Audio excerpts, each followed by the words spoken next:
Hello there. Let's just check quickly that everything is working properly.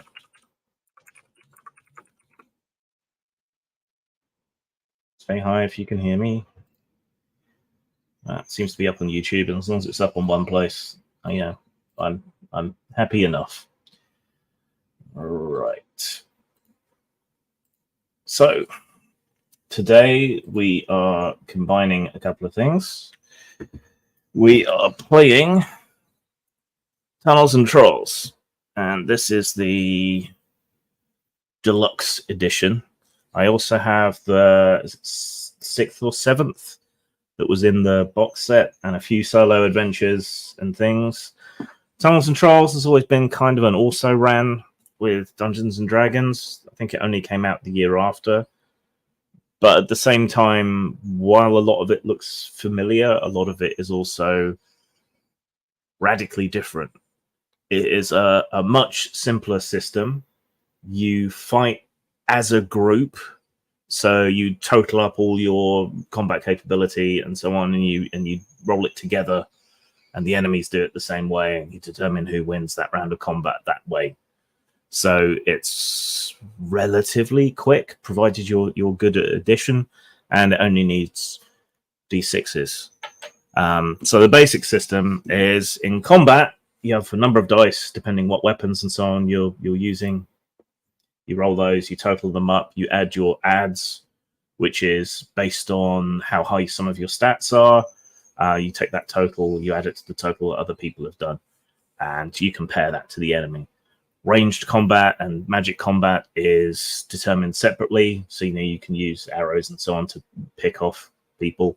And there's a thing called spite damage, so any 6s that you roll always get through, regardless of armor and anything else, which normally takes away the damage. So it's a bit freeform, which can be a bit challenging in some ways, and it's very different, but it's got a lot to recommend it. It's also by default a lot more tongue-in-cheek than Dungeons and Dragons.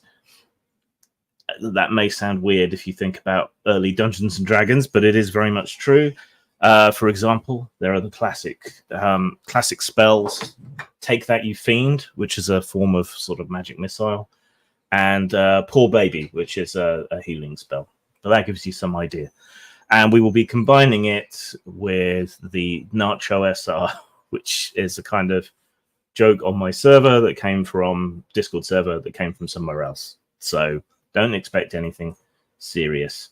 Let's bring in the players. Hello, chaps. Hello. Hello. I feel thoroughly brought in under false pretensions. Here I was expecting a sort of, charismatic, deep and edgy system, but no. No. No. We'll be playing it for evil laughs, and you are all playing monsters, or Ilkin, as Tunnels and Trolls calls them. Would you care to introduce your characters while I do some quick last-minute promo? Hello, I'm Sal, and I'm a bit sad, but stoical with it. A troll with pressing ecological concerns.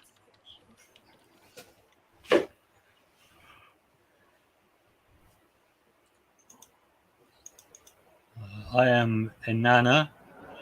I am a female dwarf. I look like a male dwarf in drag, but I am a female dwarf. I'm also apparently some kind of bad dwarf with Dak.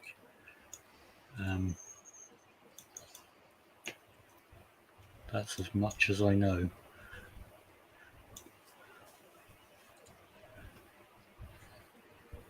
Bueno, te amo es estúpida. I am actually a weeaboo. I am a weeaboo trapped, a teenage weeaboo girl who has been killed and raised first as a zombie and then as a skeleton. So now I am now a skeleton. I have no hair. The only way you can tell I'm female is if you look at my, hips skeleton. And apparently I'm also a rogue. But I do have a human skin mask, and I don't know if that means it's actually made out of human skin. I'm kind of guessing it does. Yes, as is your leather bodysuit. Oh, Possibly yeah. even your own skin. Yes, it's kind of gross. Also, I apparently have pocket lint because, yeah. But on the good side, I don't have to worry about dieting. I'm only 180 pounds. So I have a heavy You skeleton. spent all your money. Yep. I'm a Yeah, weeaboo, They had some delicious treats I wanted to try. all that pocky went straight to your skeleton. It did. All right. Where's my notes gone? Apparently, it's a problematic game for problematic people. Perfect. Is this a problem? Excellent. Right. So, yes, you are all Ilkin, which is the monstrous or semi-monstrous races in the world. So you mostly live in the forgotten parts of the world where the humans and the elves and the dwarves don't particularly go. You claim the underworld of the continents of the planet for yourselves. Los Caminos Negros, the Black Roads, and Tierra Oscura, the Dim Lands. That is where you reside. So, you are currently ensconced in the city of Kanmun, underneath the jungles of the Western continent. It's been a dry few months, because this is kind of the frontier for both humans and for your peoples. Just making the great crossing underneath the oceans is difficult because the tunnels often flood. You came here in the hopes of riches, excitement, adventure, and really wild things, but it hasn't really worked out that way. So Kanmun is kind of a frontier settlement in a large cavern underneath the jungles. It is lit by glowing creepers and mushrooms, and there is a kind of frontier Deadwood style settlement down here. Oh, You're currently propping are up we the allowed- bar. Sorry, Are we allowed to sing it? Are we allowed to sing it? You can sing whatever you want. Welcome to the jungle! There we go. Thank you. So yeah, you're currently propping up the bar in the only inn in the cavern, the tavern in the cavern, so to speak, which is called the Hobbit's Spleen. So named because whenever anyone kills a hobbit, they nail their spleen to the outside of the building. So it's quite ripe smelling, but it seems to work up an appetite for the carrion feeders, the ogres and the trolls and others who frequent the establishment.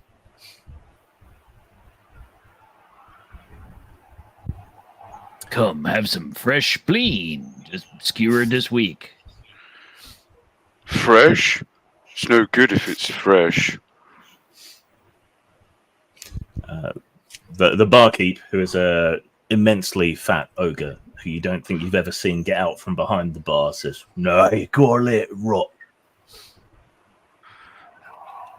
Yes. Makes it more piquant. And the maggots make for extra protein. So, says the barkeep, leaning his bulk on the mushroom wood bar, which creaks ominously with the weight of merely his forearms. You've been hanging out here a while, building up a bit of a tab. When are you going to pay it off? Okay, Estupida is going to look kind of over at Enana. I thought you were going to pay it. No, I thought he was paying it. Sal, pay the man. Oh, all right. Reaches into his singularly empty purse, turns it inside out in front of everybody, and actually looks puzzled, as if he was expecting something to be in there. Oh, I find I'm a bit embarrassed. Oh, Looks well. like we're all skint. Let me see. The ogre leans around and takes an ogreish abacus from the back shelves where the good spirits are, and sets it down on the bar and peers at it. At least you think it's an abacus, but it's only got 3 beads on it. Count to 3. 1, some, lots. Yeah, you owe me lots of money.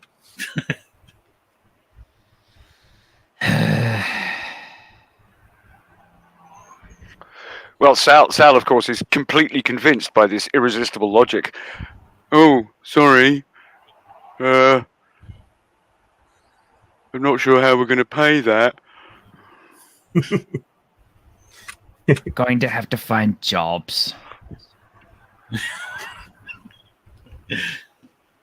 Oh, God, I'm going to become a policeman, aren't I? Open up! It's the pigs. You're It is not ironic brutal that enough. Neil sounds like Neil.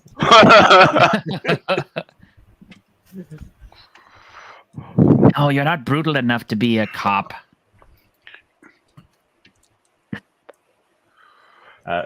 Senor, says a small voice from behind you. I'll Yes. have you know I'm a senorita.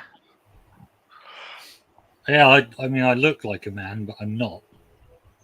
Thank you. All right, senors and senoritas.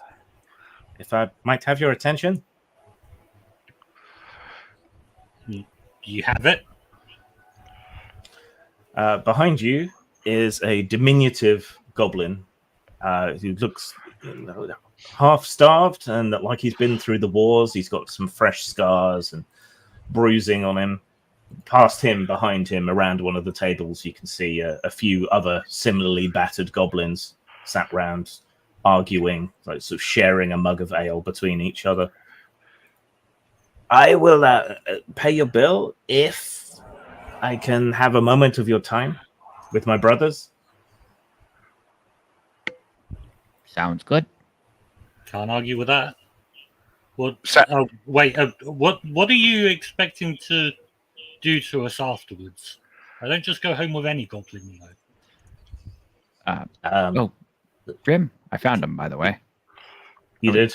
Yes, it's in the Deluxe Tunnels and Trolls book, page 184. Well, if I had known. If I had known. Yes. All we wish is a moment to talk with you, and perhaps we can come to some better arrangement. But I have no wish to return to your tunnels with you, my fair dwarf maiden. That's not a dwarf. Well, I'm not going to argue with someone buying my drinks. Right. The little goblin who's wearing a poncho and a big wide-brimmed hat clambers laboriously up onto one of the bar stools, which is made even more difficult because whoever crafted these bar stools looks like he had a bar stool described to him poorly before he made it. Yeah, you're amazed you managed to sit on them. The goblin sort of balances precariously on them.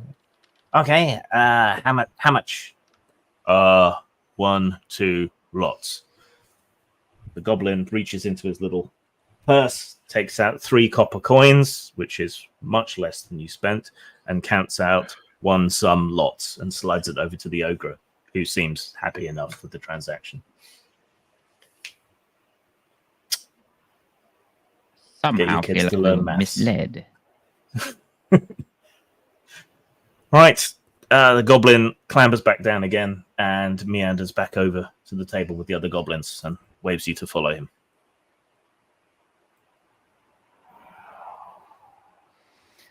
to you.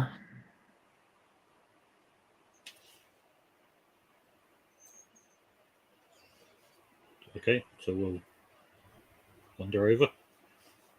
Okay. You saunter over. There's one of these big slab-like mushroom wood tables with benches. All of the goblins wiggle up to one end, so almost sat on each other's laps to make plenty of room for your relatively big forms and your actually big forms in the case of Sal.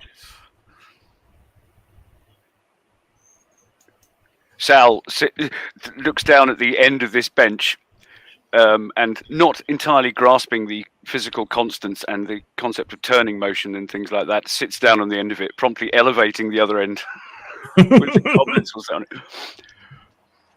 it. The goblins immediately shift even further to that end to try and counterbalance. The goblin who came to fetch you says, "Hold on, lads. I've got an idea. Why don't you two ladies come and sit next to us, and that will help balance things out." You just want to sit next to me. Well, maybe a little, but also I would rather not be up in the air the whole conversation. The stupid will go sit down next to him. You touch my ass, you're losing a finger. You don't have an ass. I'll go and sit on the goblin's lap. Fine, if you touch the bone where my ass used to be. Help! I'm being squished. Right. So the apparent leader of the goblins wiggles his way free and sits precariously on the other end of the table, which slowly kind of descends until it's only wobbling a few inches off the ground. We are goblins from one of the jungle tribes. Our home was invaded by strange beings. Many of our tribe have been taken prisoner or enslaved, and we must free them. But we are small, barely a match for even low-powered adventurers. You are strong, the first strong people we've seen in this provincial shit heap.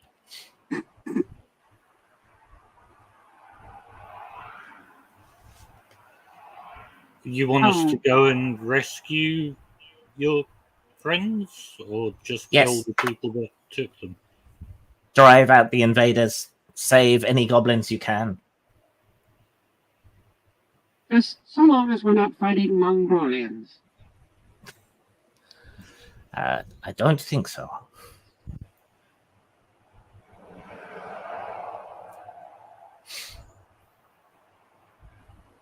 So you will do it? I'll wake up Sal and hitting him in the nose with his beer cup. What's in it for us? Oh, yes. Well, our home is rich in goblin stone, but the strangers seem more interested in the sparkle rock. Perhaps you two might be interested in the sparkle rock?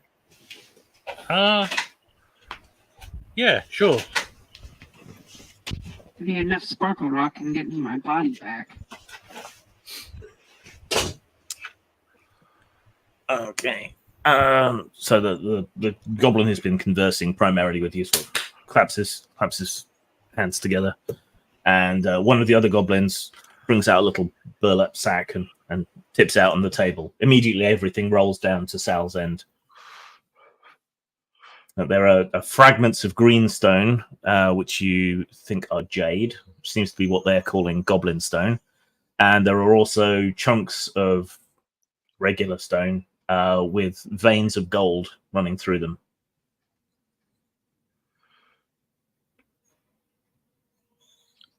Sal just stares at all of this like a dog that's just been shown a card trick. So, is it a down payment? This is to show you that we have the treasure, but the treasure is being held by the evil invaders. So, is that a down payment? Give us the gold you- and we'll go and do it. Glod? Sparkle Rock. Oh, yes, you may have the sparkle rock, but please pass me back the goblin stone. It is sacred to our people. And buy me another drink. Of course. And them, I suppose. Get them a drink too. What do I Yes, need yes. a drink for? I can't drink it. Can I Like, ask? Can I ask a practical question at this point? Are you capable of it? I don't know. That's why I asked. By all means, please ask away. Who took your village from you? Giants, made of metal, they belched fire and thunderbolts. Oh. All right, let's go. And he stands up, letting the bench fall sharply as the distribution shifts. And he heads for the door as if he knows where he's going. the goblins the goblins are left comedically suspended in midair for like half a second before they all fall into a heap. Didn't you want a drink? Oh no. Come I on. get to go. But do you know where you're going? Oh. Where are we going?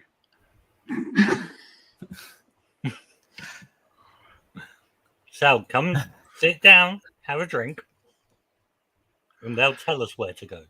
At Oh, the yeah, word cool. sit down, all the goblins cling onto the table. Am I the actual smartest person here? Well, I see What? that the stats run the gamut from 25 at least. My IQ is 6, just for comparison. Yeah. Oh It's my pretty God, much this on is- the normal. It's pretty much on the normal D&D scale, but then your race modifies by like a percentage. Grim? I don't suppose it's too early to swap out a character, is it? I'm Yes. serious.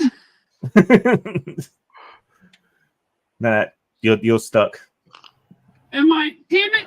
Oh! Yep. Because I just saw Puna Magica. The luchador. Yes! That would have been No. even better. Nope, you're a skeleton. Damn it.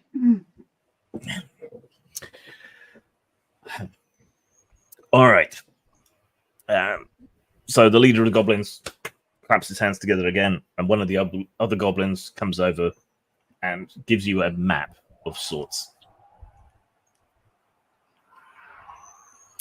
It's crudely inscribed, is not to any kind of scale whatsoever, and it just seems to be a line kind of through some tunnels, and then emerging out close to their ancestral homeland that has been so invaded.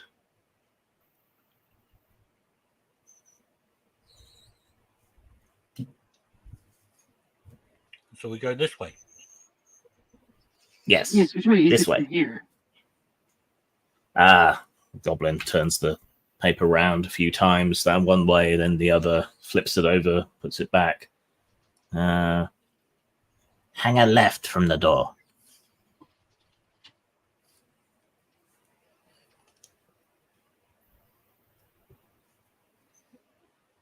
Can you follow that? Okay, so this is gonna call for our first roll. So it will be IQ based. Oh, I have a chance. It does So- from left and right. You roll 2d6 and add your IQ. If you roll doubles, you roll again and add on until you don't roll doubles anymore. If you roll a 3, it's a botch. I got 24. 24. Okay. You're fairly confident that you can follow the map to get where you need to go. I'm the I've got stupid one. 17. Is Sal rolling, or is the risk of eating the map too great? Well, yeah. Well, had I botched that, I might have considered it, but no, a mere 11. So he's just sort of. He hasn't even noticed that it's a map. It's just people fiddling around with a bit of paper. Okay, yeah. Yeah, whatever. Whatevs. Okay. Right. Well, Estúpida, remarkably, seems to be the only one who thinks they know which way to go.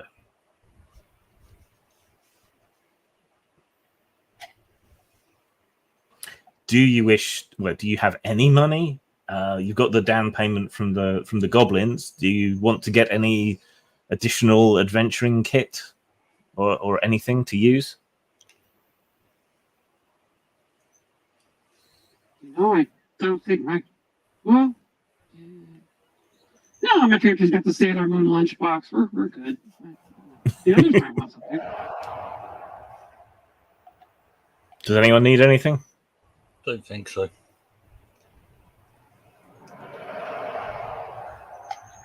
No. Okay. Right. Not even any rations or anything? You're just going to I eat whatever you find on the way. You don't But eat. we're yeah. actually helping these goblins, not just taking the down payment and going to another bar with them. There are no other bars, so. Besides, there's the promise of extra riches. So.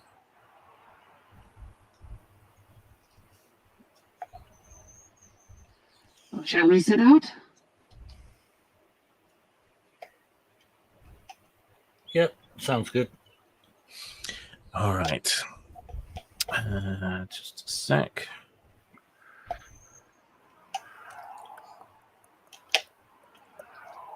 Oh, don't forget your characters also have talents, which may give you additional bonuses when you roll for things.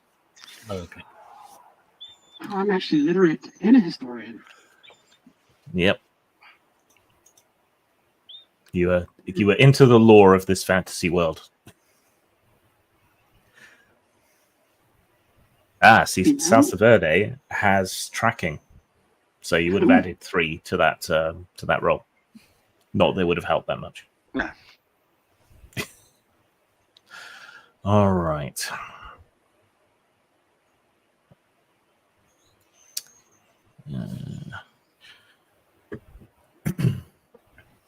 I'm a weapon Okay.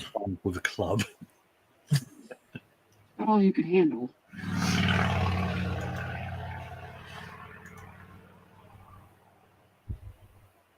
One sec. I just need to look something up quick.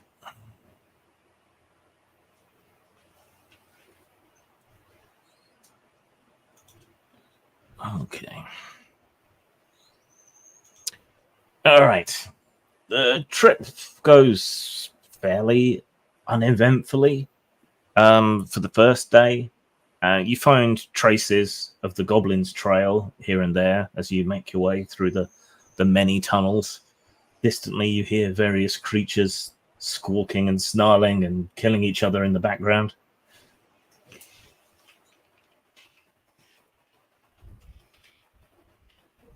And all around the sounds of animals fornicating. Yes. That may be distorting your voice a little bit too much. Not sure.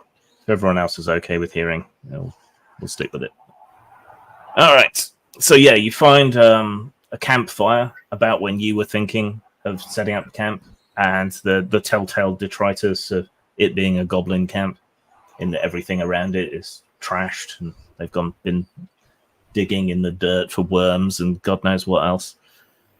The second day also passes fairly uneventfully, though you're quite hungry. But you should be, if the map is to any kind of scale, and there's no guarantee of that at all, you shouldn't be too much further away. But then Estuvida takes a wrong turn. Oh no. Either you or the goblins got your left and right confused, and you end up taking a much narrower tunnel. So Sal has to kind of sidle along sideways.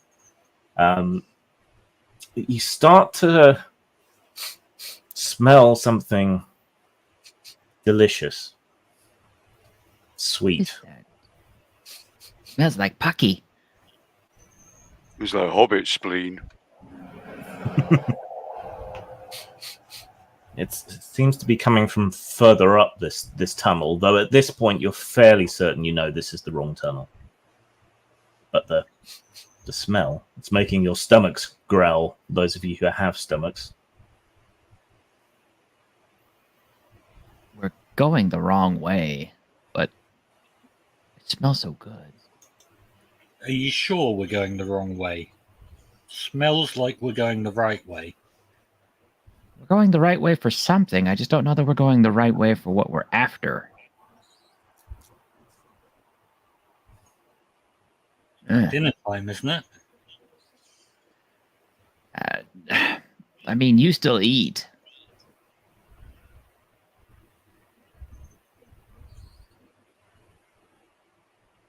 Do you wish to press on or turn back? I'd like to investigate the smell. Okay. Who's taking the lead? Almost certainly Sal. Why? Okay. It's food. You two get crushed into the wall as Sal hefts his bulk forward through the narrow tunnel. That's just what I wanted, is to have my face smeared with troll ass. Yeah, it's either a face full of troll ass or a face full of, cavern wall rock. Not really a lot of good choices there, really. All right, Sal lumbers ahead and emerges out into another small-ish cavern, at least small to a troll's perspective. The walls are covered in glistening red and green, sort of shiny, wet substance.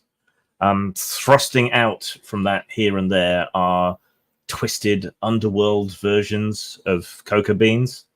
And at the far end of this cavern, which isn't that far, really, maybe 25, 30 yards, there appears to be an ancient stone fountain. But what is bubbling through it is a thick, brown, sweet-smelling substance rather than water.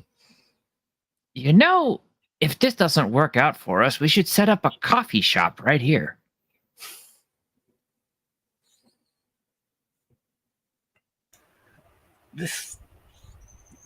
Do we recognize what chocolate is? Yes, you know what chocolate is. Okay. Is there anyone around that's going to notice me eating this? Only each other.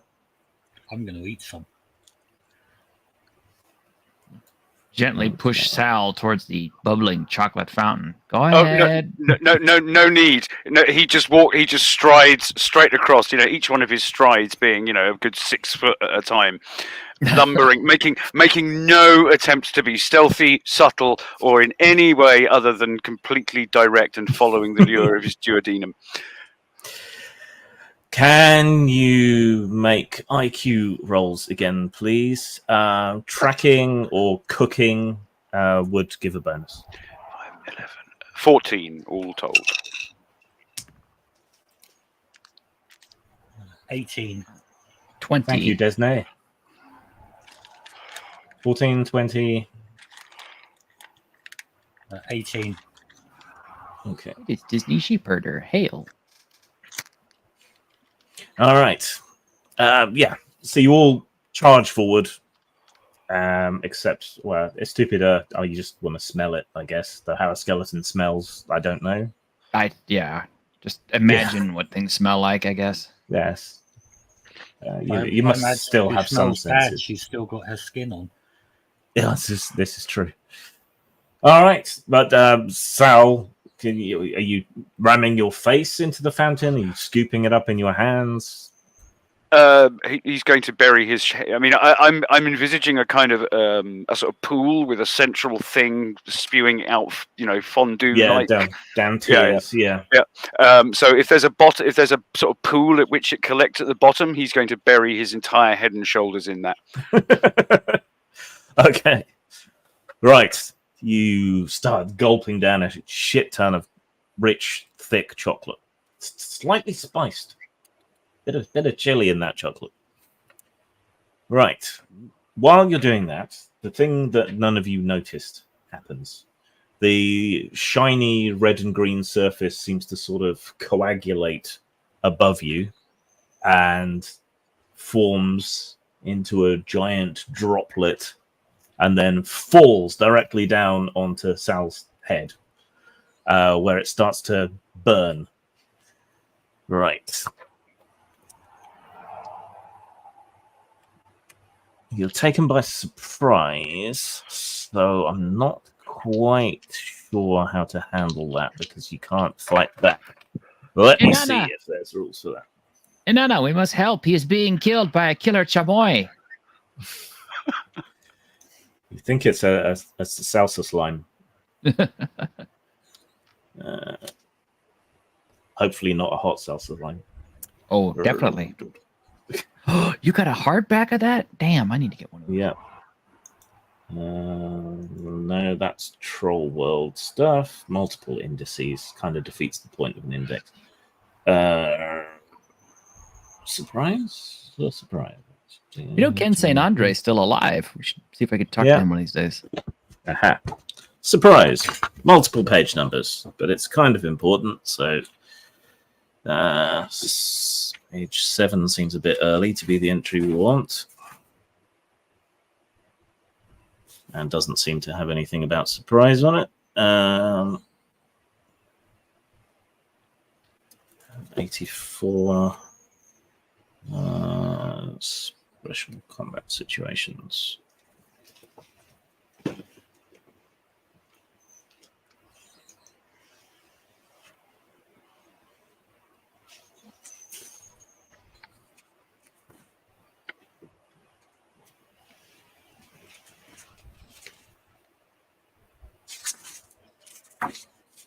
Sorry about this. It's important to get right. Surprise. When one side gets to drop on the other, they attack, and the other side gets no chance to defend. Okay. Yeah, it's tunnels and trolls. It's pretty straightforward, easy. Yeah. All right. So, Salsa Lime get 3 dice plus 12. That's 9. 21. What is Sal's armor? Ooh, let's have a look. Seemingly... Oh, no, Gambeston, 4. Okay.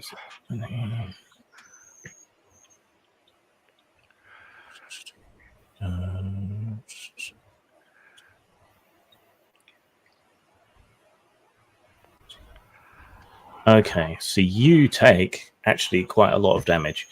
That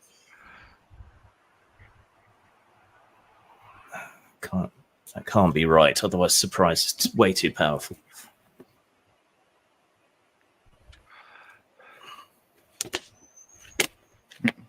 Well, if it is, then it's kind of like a case of, well, like we're going to spend the rest of the game trying to ambush everything. Yeah, exactly. Because stealth, subtlety, and surprise are Sal's 3, mottos. 3 strong points. Yes. He's clearly a rogue of some sort.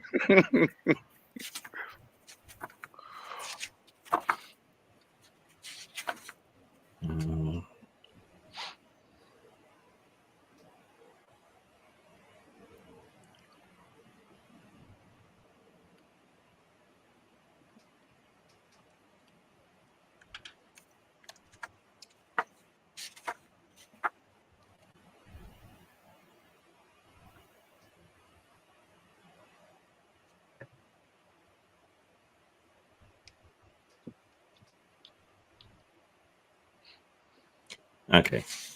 That's kind of ridiculous. So, because you don't get to roll, that's double your armor. So, it's 8. All right. So, you take 13 damage to your constitution. Okay, so that's how it's calculated. All right, let me just make that a separate note entry. 25, and it's now down to that. Okay, all right. Which seems... All right. So, yeah, the rest of you see this enormous blob of chunky living saucer drop from the ceiling and slap on top of Sal. And ooze all over Sal, burning skin, and just it's a horrifying sight. So, normal combat turn. It will continue to try and dissolve Sal. What do the rest of you wish to do? Is there any way we can get it off? Let's see what spells I've got in case any of those work. Yeah, let's try and cast "Oh, Go Away" on it. Okay. So how do I cast that? What do I roll? So let me just scroll down and find your sheet. Yeah, I think magic goes first. Magic and ranged combat goes first, I think. So Go Away. So it costs you 5 magic points or 5 creme, which comes out of your whiz score. So that will leave you whiz. 6 whiz. Yeah. Duration 1 turn, 100-foot radius, targets flee if monster rating is less than 22. Right. I will just double check that in the spell section.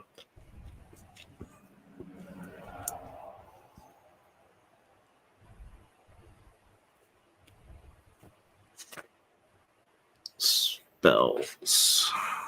Oh, go away. Yep. Oh, go away. 6.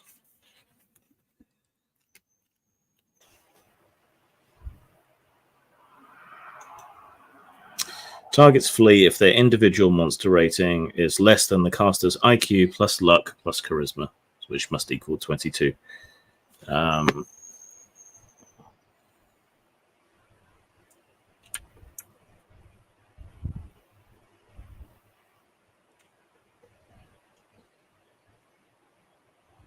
Yeah. So you weave your magic and hurl pulsing waves of leave us alone energy at the saucer.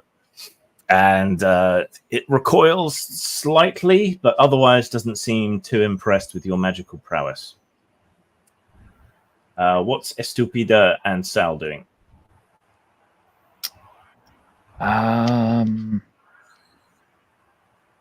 Well, there's a bunch of chocolate here, right? Yes. Okay. Estupida knows that the Wakazashi's probably not going to do anything to the slime, so instead, she gathers as much of the chocolate, the liquid molten chocolate in the Sailor Moon lunchbox, and attempts to fling it on the salsa. Okay. Right. And chocolate containing fats and quite often milk is probably quite good at dulling the burn from salsa. Okay, so let's see.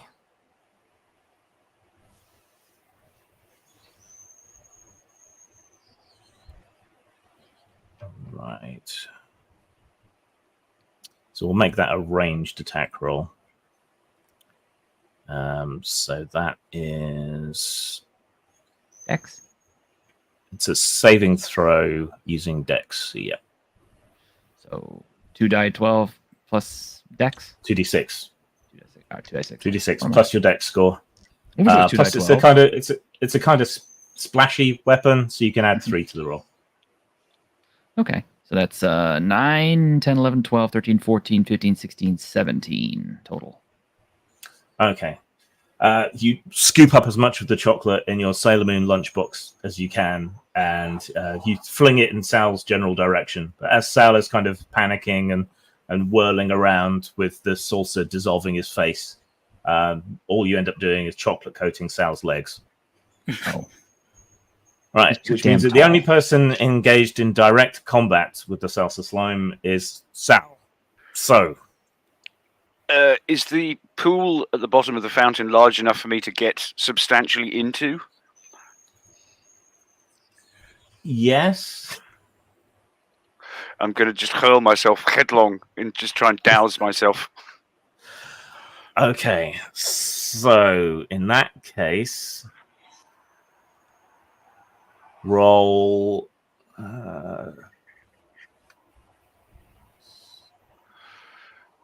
Roll as if you're using your giant obsidian spiked club.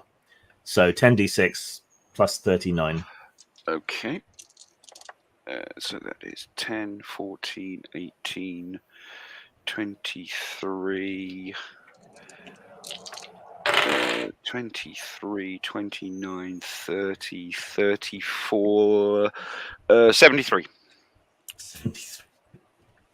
73, 63, 55, and it has a monster rating of 25. So, all right, yeah.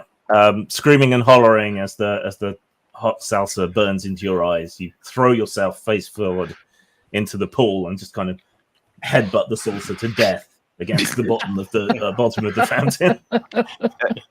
A mixture of gurgles and, for a creature his size, unsettlingly falsetto screeches.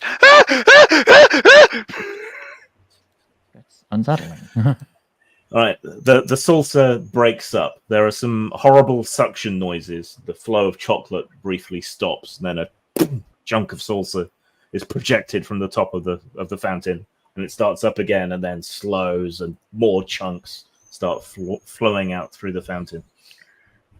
Sal regards this gurgling mixture for a second or two, and then and starts eating.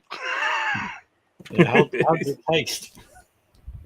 Spicy, but the chocolate really takes the edge off. So the chocolate will heal anyone who's taken any damage because it's chocolate. But how much? Never doubt the Need some healing kind power of- of chocolate.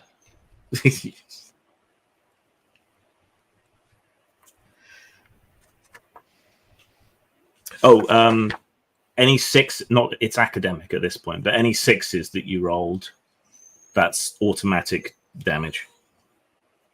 All right.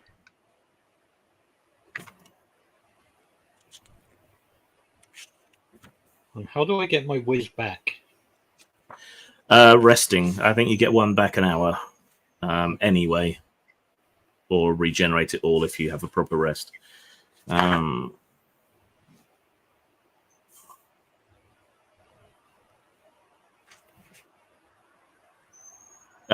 Sorry, not a poor you. Poor baby is the healing spell.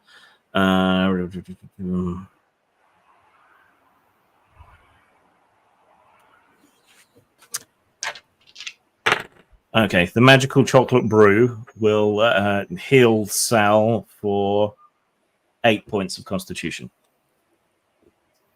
All right. All right.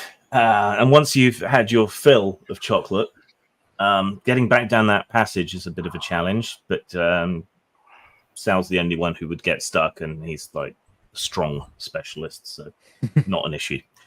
You can manage to double back and get back on the right path through the tunnels. Widen tunnel. His gut's kind of done that for you. All right. So at the end of the second day's travel, the tunnel starts to pitch upwards.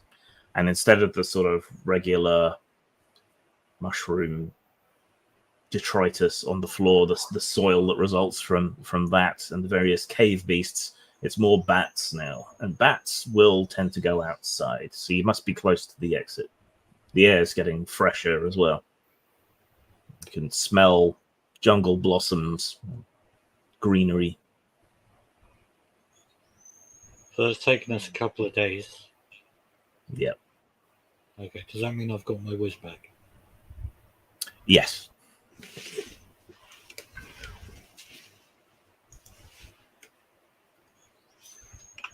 Yes, he's a troll.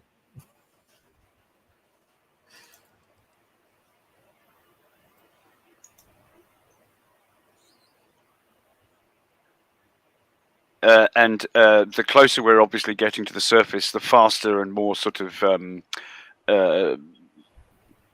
skittish, cultishly enthused Sal is, sort of hopping. Soon be there. Soon be there. All right. Do you want to spend a night or a day, I suppose, being evil creatures down in the tunnels and then emerge in the night? Or do you want to head up there straight away? Come on, let's go. Come on. I believe we're going. Yeah, I don't think we have a choice. Yes.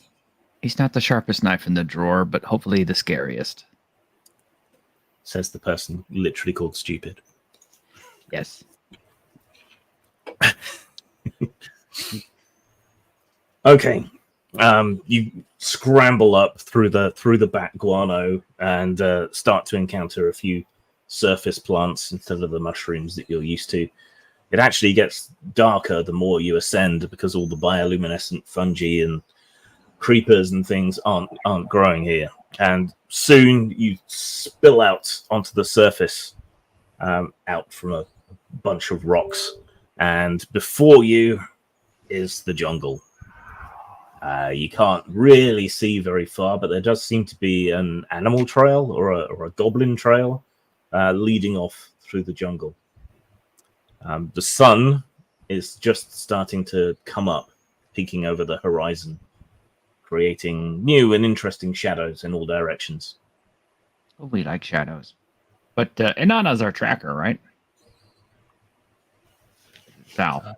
Am I? I'm a wizard. We got to trust Sal to get us the right place then? Sal's not very smart. The skill compensates slightly for that. Well, I mean, I don't have talent tracking or anything, so. I thought Sal did. Yeah, Sal's got tracking 3. Yep. He does, but at the moment he's too busy sniffing the grass. Mm-hmm. Hey, when you're done sniffing the grass, would you mind following the goblin trail so we can get to where we're supposed to get?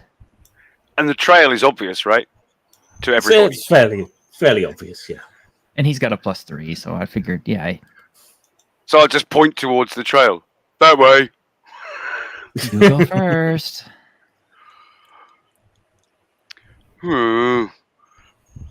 With an effort, still digesting an obscene amount of carbohydrates, levers himself off the ground. Come on then, and he almost literally skips down this trail. Yeah. Monkeys falling out of trees. Hello, plants. Hello, flowers.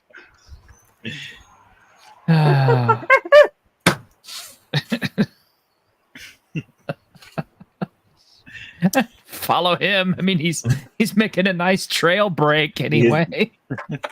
Yeah. Hey, the predator wouldn't last 5 seconds around you guys. No. All right. Okay. So you go skipping and hurtling through the forest with you guys trying to keep up. Fortunately, since Sal is blazing the trail and having to snap through all kinds of liana vines and things on the way, that slows him up just enough that you two can keep up. Sal, following the trail and lost in his reverie of loving the jungle, bursts through a screen of vines into a small clearing. there are a bunch of animals with big, thick, muscular tails and long rear legs and sort of little arms at the front. Well, a few of them scatter into the trees. The two that remain sort of flex and show off obscene amounts of muscle. You can hear a strange sizzling noise coming from their bellies. Am I familiar with these creatures? Make a. I'm afraid it's IQ again. Make an IQ roll with tracking bonus. They are. Wait. These things are trying to establish dominance by shaking the maracas in their bellies. It's a sizzling noise. 18 all told. Okay. Remember, if you roll doubles, you roll again. Now. Yeah, no, 5 and 4 Yeah. plus 3 plus 6. Yeah, just reminding you because it's a new game to some All right. people. All right. Yeah, you can't quite remember the name. Something Ruse. What Wallaroos? No, that's not it. No, you can't place it. But they seem very angry.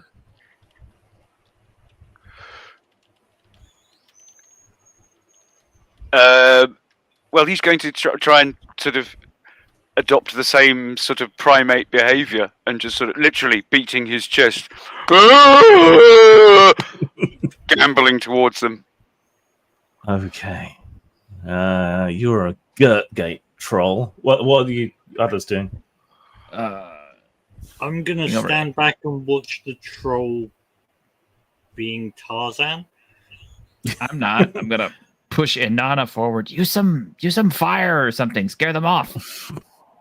I think he's gonna do that on his own. I doubt it. Yeah. They're gonna consider that a challenge and fight us. Well, he's a Gurt troll, and they are mere level 2 chimichangaroos. So, don't roll a 3 on 2 dice, please, Sal. All right. Salsa has a huge mullet. Yes. 7 on the dice, so I don't know what bonuses we're factoring. You add your charisma to that, which is stupendously high because trolls are intimidating. Yes, so yeah. 56, 63, yes. Yes, which is more by far than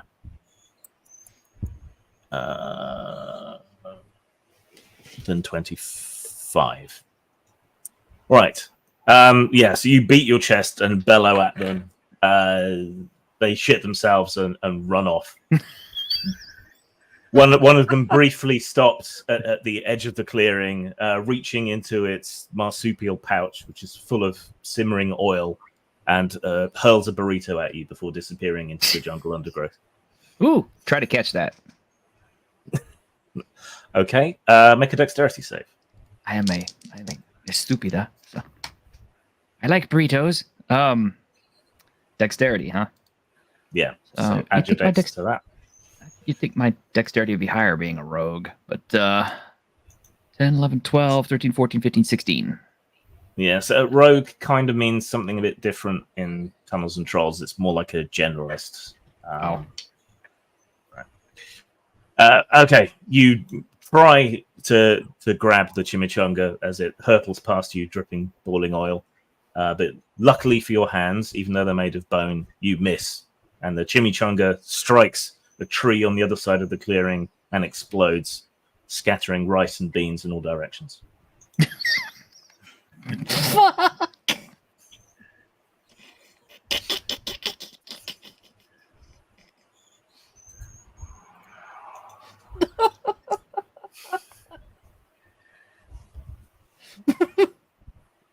You okay?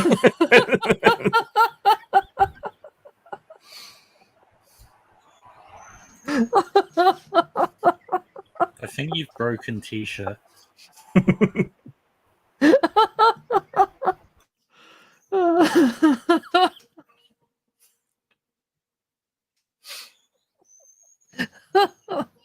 Take all the time you need. Okay. God damn. Okay.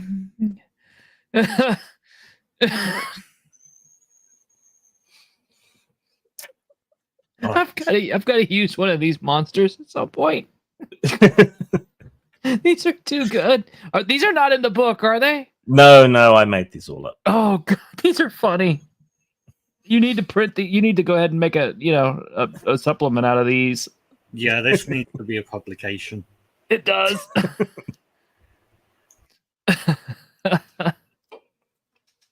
You could always make it an optional module for Macahuitl. I'm sure John would love that. I think that might upset him. It might. He's trying to do all this serious historical. It's a Kickstarter that's coming up soon. By the way, people who are watching, it's a white box compatible Mesoamerican setting. It's all very serious, so I don't think the appearance of a chimichangaroo would fit necessarily. Or the salsa slime. Of the salsa slime, yes. No, salsa slime or salsa lime? Salsa lime. Salsa and lime. Yeah. All right. Well, you've scared those creatures off. The goblin trail continues on the other side, but it is somewhat obscured now by the fleeing chimichangaroos, who have battered down a lot of the vegetation.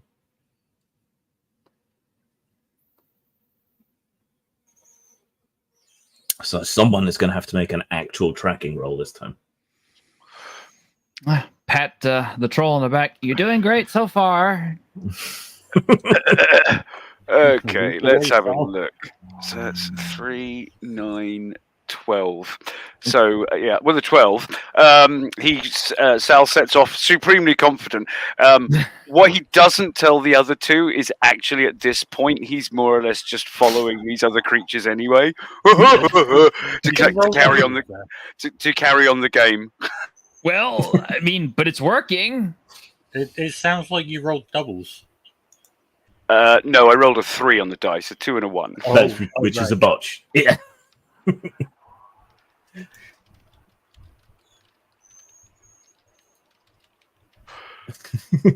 Yes, I think T-shirt has been getting incapacitated by silly things a lot lately. This is actually me normally. It's been a long time since I've been in a game that had something that made me laugh this much. So yeah, Sal thunders off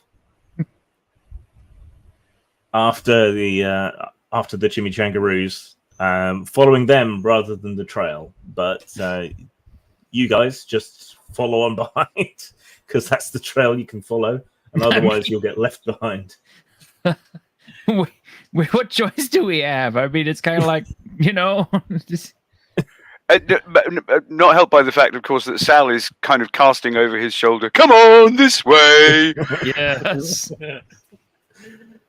The chimichangaroos flee in abject horror before the pursuing troll, until one of the bucks hits on the bright idea of not going straight forward and instead ducking to the side, thereby making them smarter than a Prometheus protagonist, and the herd splits in two, heading off in two separate directions. Yeah. Ooh. Oh dear. That was a cold insult. So, yeah, I mean, Sal has been outpacing you throughout most of this, but now there's a sort of sudden silence descends, an almost eerie silence descends, and you come across him standing, stroking his chin. Yes. You lose the Executive trail? dysfunction. Okay. Hold on a minute. Let me see if I can get my bearings and figure out where we are. Okay, so Estupida is going to look around and try to use her historian knowledge to figure out exactly where we are and maybe how close we are to the... Okay. So make an IQ roll. Add your historian level. I don't know that she necessarily made this character for me, but sure feels like it. Okay, so we got a 1923. Okay, so you stop and look around a bit, try and get your bearings. You try licking your finger and holding it up, then you realize you don't have saliva or a tongue or flesh on your finger, and any sensation that you feel is purely as a result of the magical aura that surrounds your animated skeleton, so you give up on that. Then you suddenly are struck by inspiration and tear aside a few creepers, and there is a squat carving of a kind of skeletal looking goblin completely hunched over into a block with his tongue sticking out. Which means you can't be too far away. This must be a marker for the outskirts of the goblin temple or town or whatever it is. Now, I'm not so much of a goblin scholar, but I kind of think this means goblins keep out. Means we must be in the right place. Sal, not quite grokking the grammar of that sentence, is puzzled. Goblins keep out, but... Well, you're not a goblin, don't worry. Oh, right, okay. And he rests this enormous, heavy, clawed hand on Esther's shoulder. Turns and gives a conspiratorial look back towards Asana. Yes. We know what we're doing, don't we? We do. Please get your arm off me. Feel skeleton breaking. Oh, sorry. I'm fragile. All right. Well, if the marker stone is here and facing that way, then logically the temple should be in the opposite direction. Right. So we'll... Sorry, I just heard Terry Jones at the witch trial. That logically. So we'll just tear through the jungle going this direction, and we should reach it. Okay. Can you all make a luck roll, please? Oh, God. 2 dice plus your luck. Is that LK? Can I? Yes. Will Yeah, it's I? okay.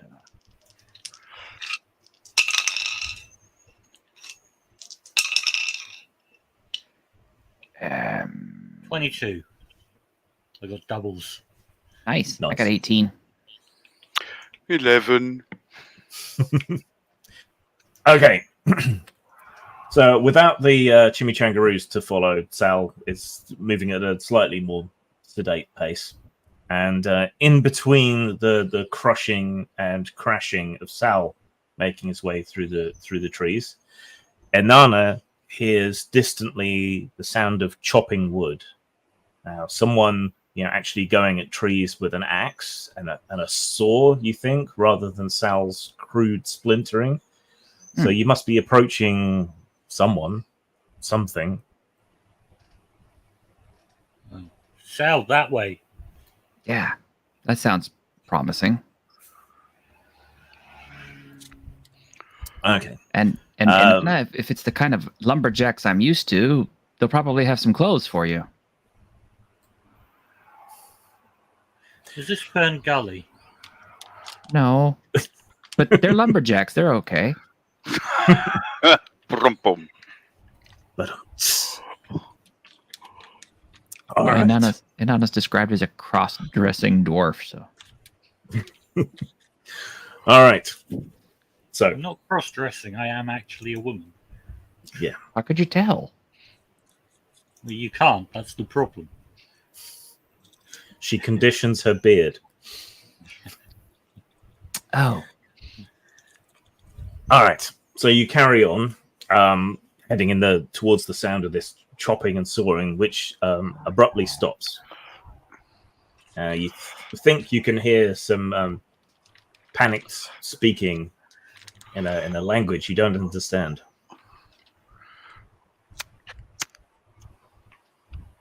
Does anybody That speak that language? Sal has not noticed any of this. He's just following in the direction he's being pointed. You start to spot a few tree stumps and piles of ash and so on around. You're definitely approaching some kind of settlement, but you don't think the goblins would do this.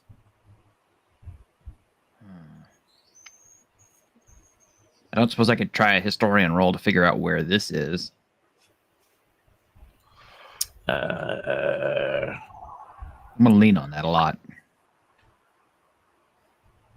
Make a roll, but it's gonna have to be a good one. Okay. All right. Come on, boxcars. Well, I did get a 6. Does this? So it's a 25. Oh, We get to roll pretty good. 6 again. Do I get? No, you don't. Oh, It's only for your okay. doubles. Oh, damn! Got close. Okay. The way in which this stuff has been cut reminds you of the people back in the old world, the eastern continent that you traveled from. The Spanglish. They are they are notorious conquerors and colonizers, and they just rip through wherever they go and cut down everything in a swathe, and they use fire to burn away the undergrowth rather than using it. So this looks very much like the Spanglish have come here. And based on my backstory, I take it that this is acutely and painfully familiar to me as a technique, right? Yes. All right. I Go ahead. think we're in trouble. The Spanglish are here, and they've no doubt brought that. They've no doubt brought that music with them. No. They're in trouble, he says, drawing his sword, his massive obsidian blade, We're and not charging. We're not here to fight the Spanglish. Are you two following, or are you going to let Sal not gonna- deal with it all by himself? No, I'm not going to let him go by himself. I don't know, aren't we? he's probably capable. That doesn't mean that we don't support our friend. Oh, I'll support him just from way back over here. It's more in the way of moral support you're offering. Okay, I get it. Well, All right. I'm right there with you. You come thundering out of the jungle into a logging camp. There are piles of logs sat up here and there. Trees that have been dragged out the forest on ropes by horses. There are saws and things laying around, but it looks like most of the lumberjacks fled when it sounded like the jungle itself was coming alive and hurtling towards them. But there are a couple of men left. They've got big metal bucket helms, big metal breastplates. It's kind of doublets underneath, the big frilled collars, and they have muskets, which they level at Sal as he comes thundering out the jungle. So, what are you doing for your turn? Rushing straight towards them with the full intention of committing genocide. Is there anything I can use as a shield to close the distance? Besides Sal? You could scuttle along behind some of the logs. We'll do that, because it sounds smarter than getting shot. I could cast I'll Go Away, but I suspect it would be pointless because Sal's just going to crush them.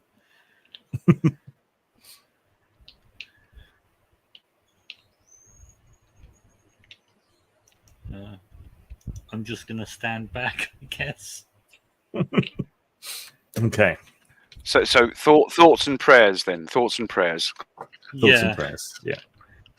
I mean, any magic damage I can do is nothing compared to the damage that Sal would do. So, well, the difference is that any magic damage you can do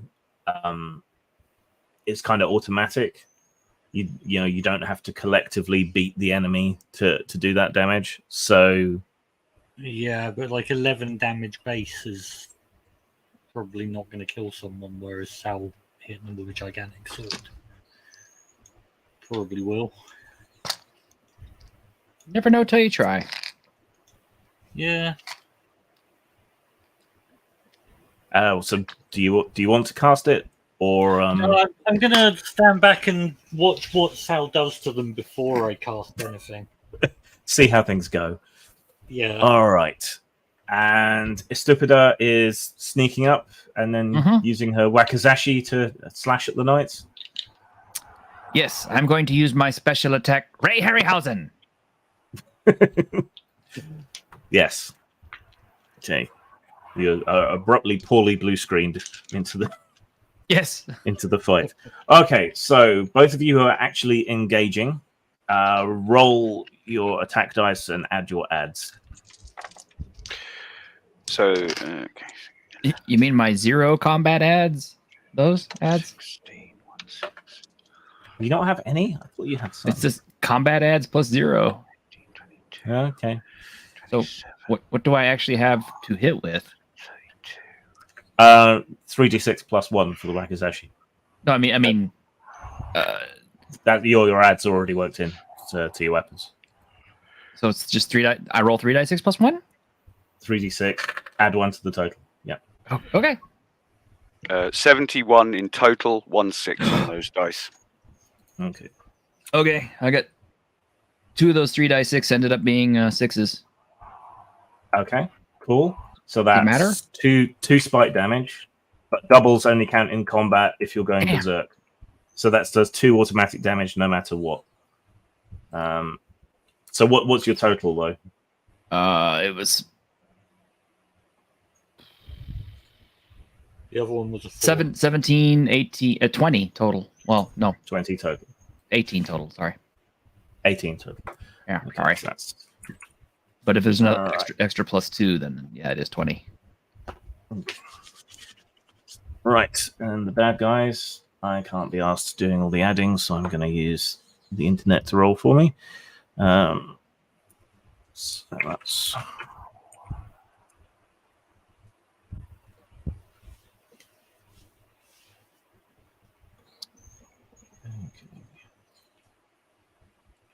I watched this again the other day. Oh my god, is she so cute? She's so funny. Did the Spanglish ever fight the Mongolians? Oh. they may have done. Okay, so you come the beat shitty them. They take 14 damage.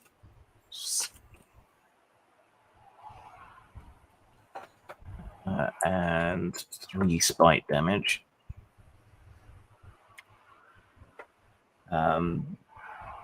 They fire their muskets desperately at Sal.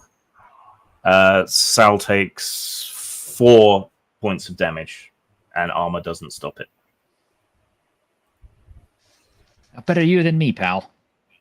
Yeah. So there's a pair of loud, deafening bangs, and a cloud of smoke appears in front of the in front of the Spanglish soldiers. And Sal comes hurtling through and slams his blade down, narrowly missing one of them, but just the shockwave sort of jolts the guy into the air and causes blood to come out of his eyes, ears, and nostrils, soaking his mustache. He screams, "Ow, fuck!" and lands in a heap nearby. Right. It's Stupida? a second turn of combat. Well, because everything's put together. Yeah, you came in and slashed at the other one, hurting him. But his breastplate took most of the blow. Hit him Alright. again then. So you two are still locked in close combat. Is Inanna doing anything now? The one who fell over, is he still alive? Yes, but barely, you reckon? Can I 15. go and club him on the head? Yes. So you roll your combat dice plus adds, and that goes into the total for everybody. 69 with not a single 6. Wow. Nice. 17. 69 plus 17. And T-shirt? 15. So you guys got 101 in total. Nice.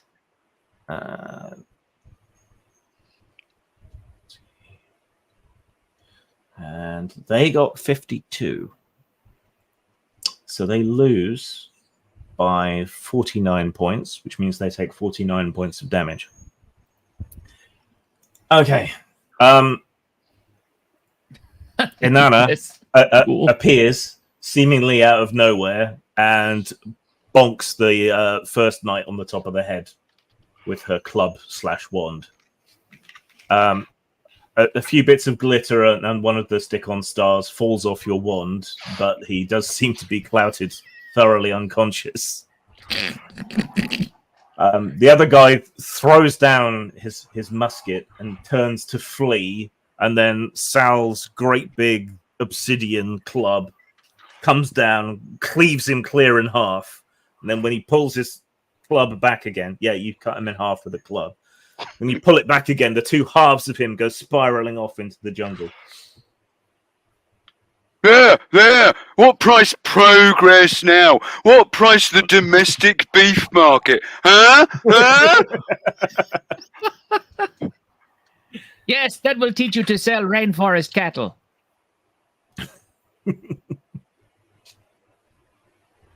Frey fucking Bentos.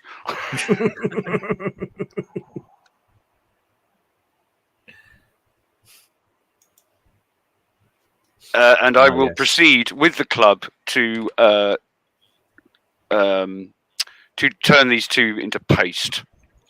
God damn. That won't take long. Yeah. Okay. A 10 die 6 plus 39 macaweedle. Jesus. Troll scale weaponry. Nothing quite like it. Yeah. Okay. Eventually, the ringing in everyone else's ears stops once Sal has finished pounding these two soldiers into a paste laced with fragments of their arm. Pretty sure they're dead now, Sal. Bam. Okay, better hit it again just to make sure. Bam.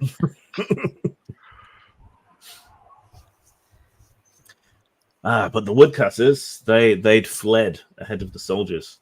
Now that the combat's over and your blood settles a bit, you realize that through the relatively denuded jungle tree line, you can see the cap of a step pyramid further back in the jungle. From the top of it, some kind of thick, molten yellow substance is running down in waterfalls on each side.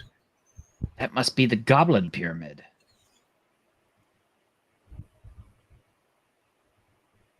Oh, we should investigate. Well, yeah, since we're here to investigate. How incredibly wise of you. I am a wizard, after all. So called because of my wisdom.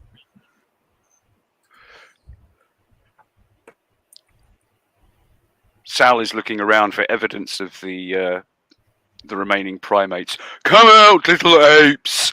Come on, come out, little apes! Can't hide forever. I think you've already turned them into paste, and we really have to get on to the village. You hear an alarm bell ringing in the distance. Oh boy. We'd better go now.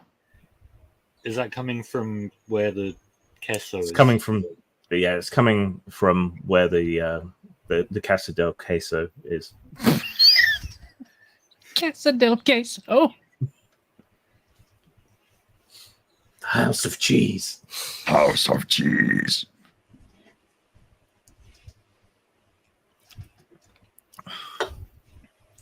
This adventure just makes me laugh like nothing else.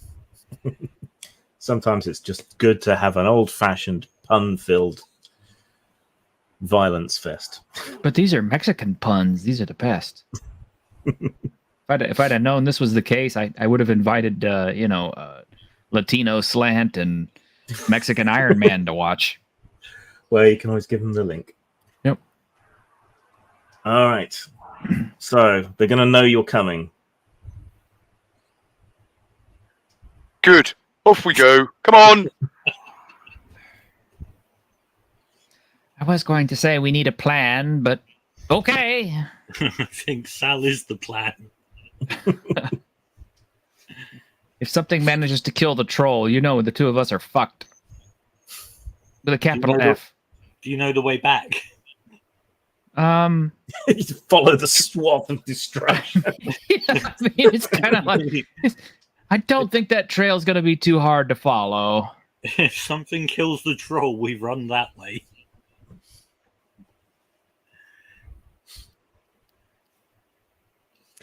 All right. Are you taking it at a slower pace, or is Sal just going to charge? Little long pigs, little long pigs. No, I'm. They're very handily sort of, setting up an audible, Dinner bell. fly by wire. Yes, exactly. So that's handy. Okay. Taco Bell, pieces for two. You pass by other areas where they've cleared out parts of the forest. There's a few different sort of animals they've hunted and have hung up. You pass by a couple of empty shacks, which they must have thrown up for shelter of some kind. As you get closer and closer, you can make out more and more of this gigantic pyramid with more of the kind of goblin carvings sticking out. These structures are remarkably interesting, but you know how they would look better? How? On fire, as I light them up. Do you have any way of making fire? I'm hot. For a skeleton? Yes. My bones are extra well polished, but no, I don't. I'm assuming though that these guys have some basic camp supplies like kerosenes and things like that. Oh yeah, and there's probably some campfires still smoldering because they fled in a hurry from the gigantic raging troll. Yeah, so, you can thrust something into the fire, get some flame, set fire to their encampments as you pass through them. So soon the jungle is not only sort of mown flat by charging trolls, but also slightly on fire. We never said Good we thing were it's going a to rainforest. to the goblins intact. Well, they're not gonna mind. I mean, after all, if we set everything on fire, it turns into ash. Ash, makes the soil nice and dark, and then stuff grows back faster. We're just helping.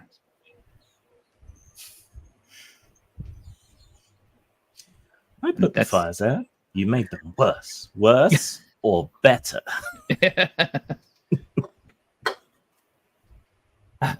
Okay. So you carry on through the forest, following the tolling sound of the bell, and now the trees are properly thinning out. There will be an open space between you and them. And through the thinning trees, you can see that there is a kind of a proper encampment here. Like they've lashed together a wooden crane for lifting blocks out of the way. There are wagons laden down with sparkly rocks and interesting carvings and other things from the area. You can see chained goblins being hustled back into the temple itself. And there seems to be one more important looking man with a big feather on the top of his metal hat, who seems to be directing everything. There more soldiers have lined up with their muskets behind crates and boxes, training their muskets on the jungle. I'm going to point to the one with the feather and go, Sal, squish him. Just don't hit the goblins by mistake. If you hit the one in the middle, they'll break the neck of all the other ones.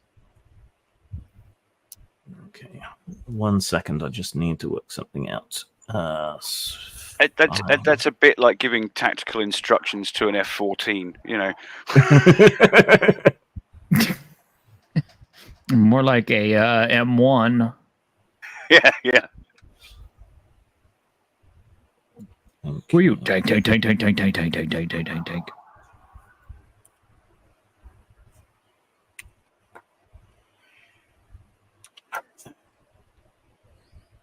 Okay, so is there a plan other than go get him, Sal? Is that the... I don't know what my hocus focus thing actually does. Because if there's any way I can buff Sal, let me have a look.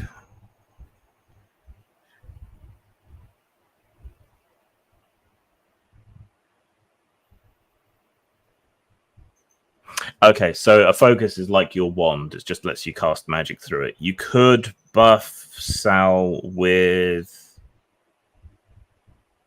Unerring Blade. okay. So you could enchant the pointy bits of his obsidian-studded wooden club, and that means it will always do at least 1 spite damage. Okay. For the next couple of turns. So it costs 3 whiz, and it will last for 2 turns. Or if you spend 6 whiz, it will last 4 turns. I will spend 6 whiz. Okay.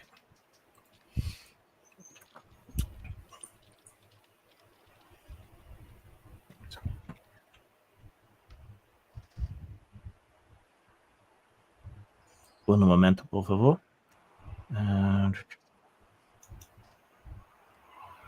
Right, let's convert these back from individuals to generalized monsters.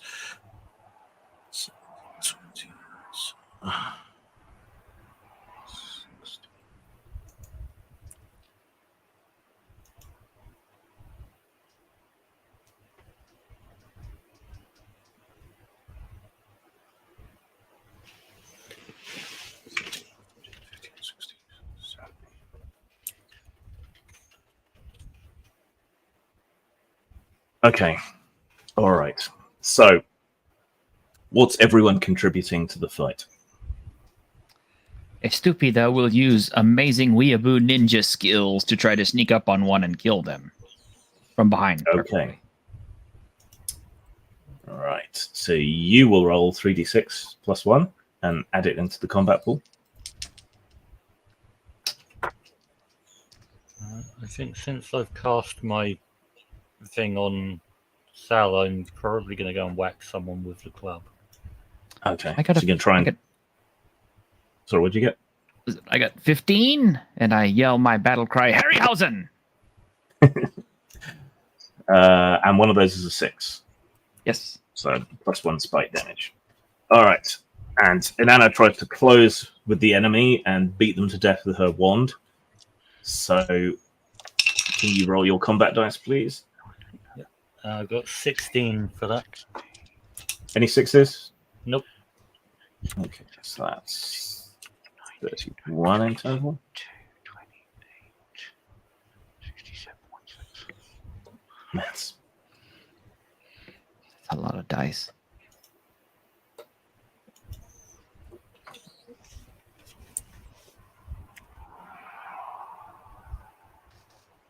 You know what I like about this game is it's simple. Mm. And it's just, I mean, it's like Scarlet Heroes simple.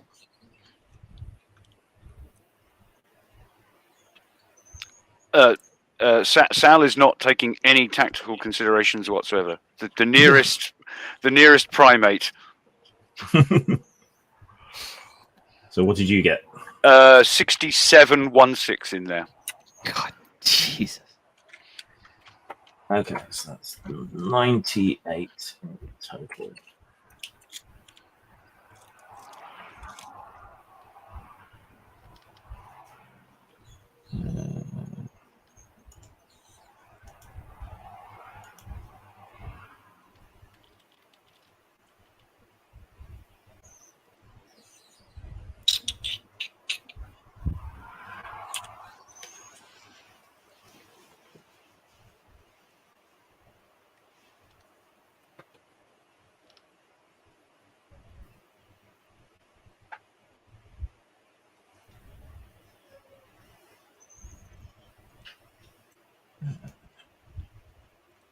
Dope.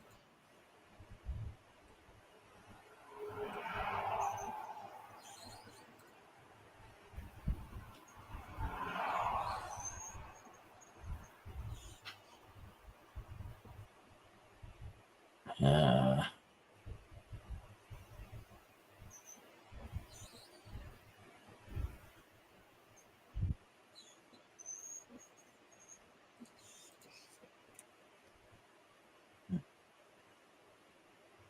two, three. Okay.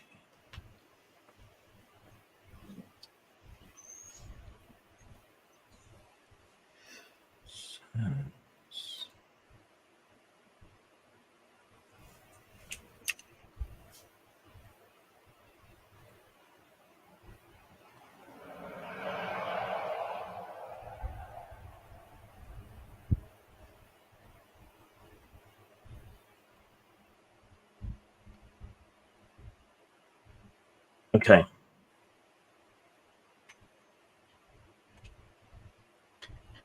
Right. There's a fusillade of gunfire that rips towards you, or more specifically, towards Sal. Sal gets peppered with shot, but this is at quite some distance. So you only end up taking 4 points of spike damage. All right. Remember, that goes through armor, so that comes off whatever's left of your con. Yep. Sal hurtles up while they're desperately trying to reload and smashes apart their barrier. Splinters catch one of the soldiers in the face, and he recoils in horror, clutching. Face. Trolls, sir! One of them! How dare you call us trolls? We're obviously racists. Right. But they held the line fairly well this turn, though they're having to draw swords and engage in close combat more normally now. Right. Second turn of combat. What you doing?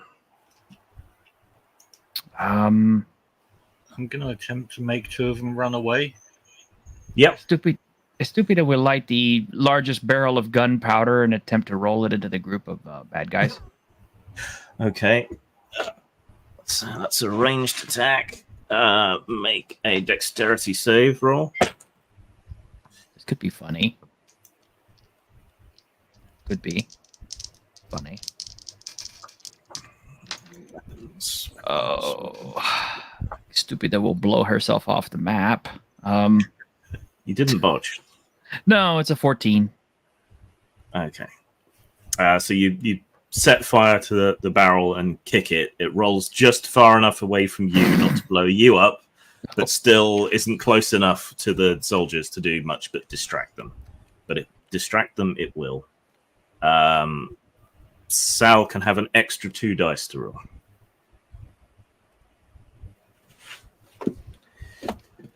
And is so Inanna's casting go away, right? Yes. Okay, so you spend the points.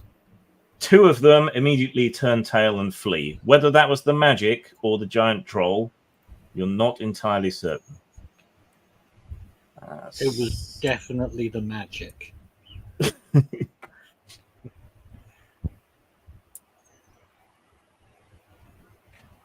Okay. That just leaves Sal to roll then. So on his initial roll, it was 69, but with the 2 extra dice, it was 76, including 1 6. Okay. And you get +1 spike damage anyway. Right. So.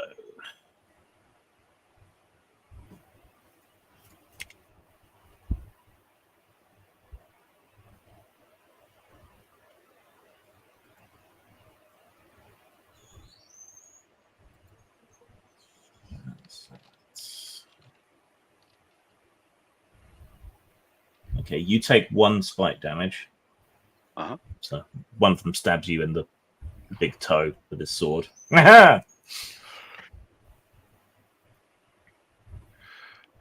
and you stomp that guy into the ground like a tent pole. Ugh. So that's another one down. Okay. Their morale appears to be largely broken. The man at the back starts yelling, "Retreat into the temple! Set up secondary defenses!" I don't like that sound. Secondary defenses. But we are now on the third turn of combat. So what do you want to do this turn? There's no like reverse casting type thing, like making someone stay for the old go. I've got no whiz left anyway. I'd allow it, but yeah, you're low on whiz, so it's clubbing people with your wand now, I think. Yeah, my whiz is 0. Just a hypothetical.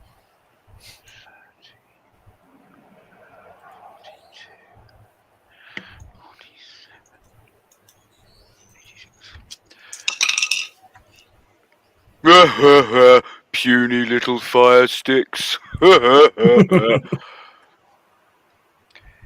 That was 86 with 5 sixes.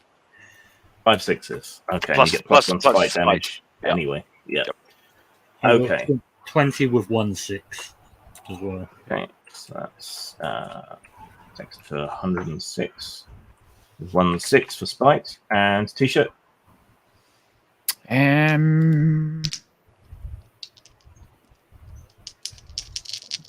I guess I could do the barrel trick twice, can I? No. Damn. Okay. Harryhausen! Ooh, wow, that was extremely low.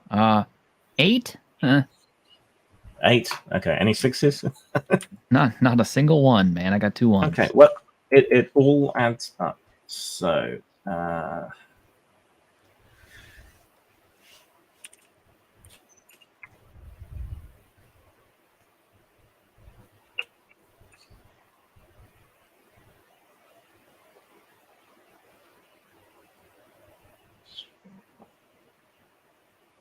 okay.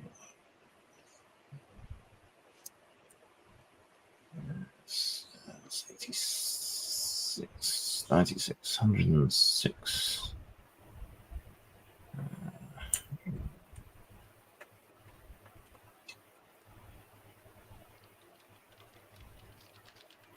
Okay, yeah, their line is crumbling. They're falling back rapidly.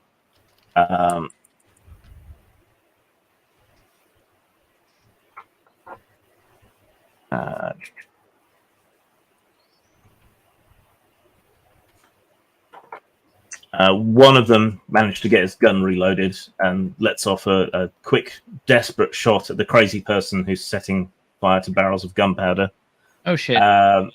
Yeah, it just creases your mask slightly and chips your cheekbone behind it. Take 1 point of damage. Damn it. I can't fix this mask. I mean, it's my face. But yeah, Sal is just crunching soldiers left and right, sending them hurtling through the air. One of them lands at a very horrible angle against the steps of the pyramid and goes crunch at a right angle. Last turn with the enchantment on the club. So, attacks this turn.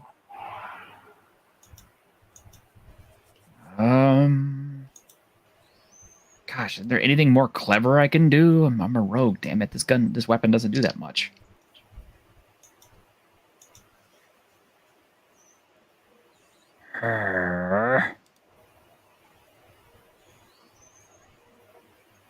Is there any cunning way to drop like a block of stone on them from the pyramid? If you grabbed more gunpowder and do that, you could grab a loaded musket and shoot with it. Let's do that. Okay, let me find muskets. Weapons. Combat. Guns. Nope. Equipment. Here we go. All right. Make a dexterity roll. Dexterity. Come on. Triple sixes, baby. Give me a character. Well, I mean, damn good anyway. That's 24. Okay. That's a hit.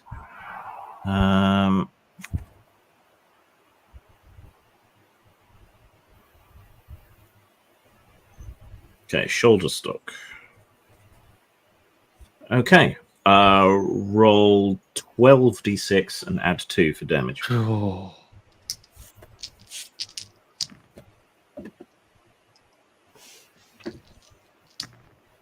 Ooh, 2 sixes.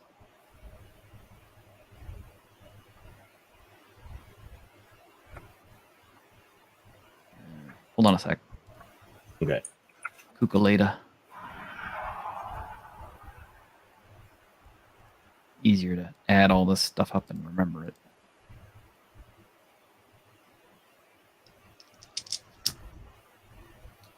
Garbage.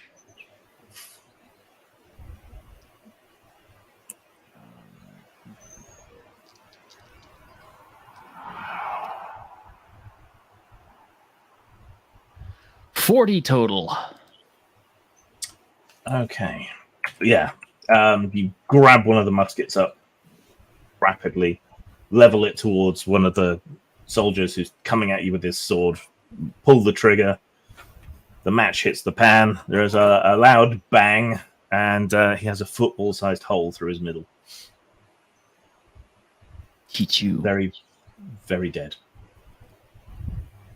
All right, which just leaves our mage to beat people with a stick and our troll to continue smashing people. Well, I rolled a 3, so it's botch. Okay. No, combat rolls are different. You don't have to worry about that. Oh, okay. Oh, well, 13 then in that case, I think. 13. Oh. 70, no sixes.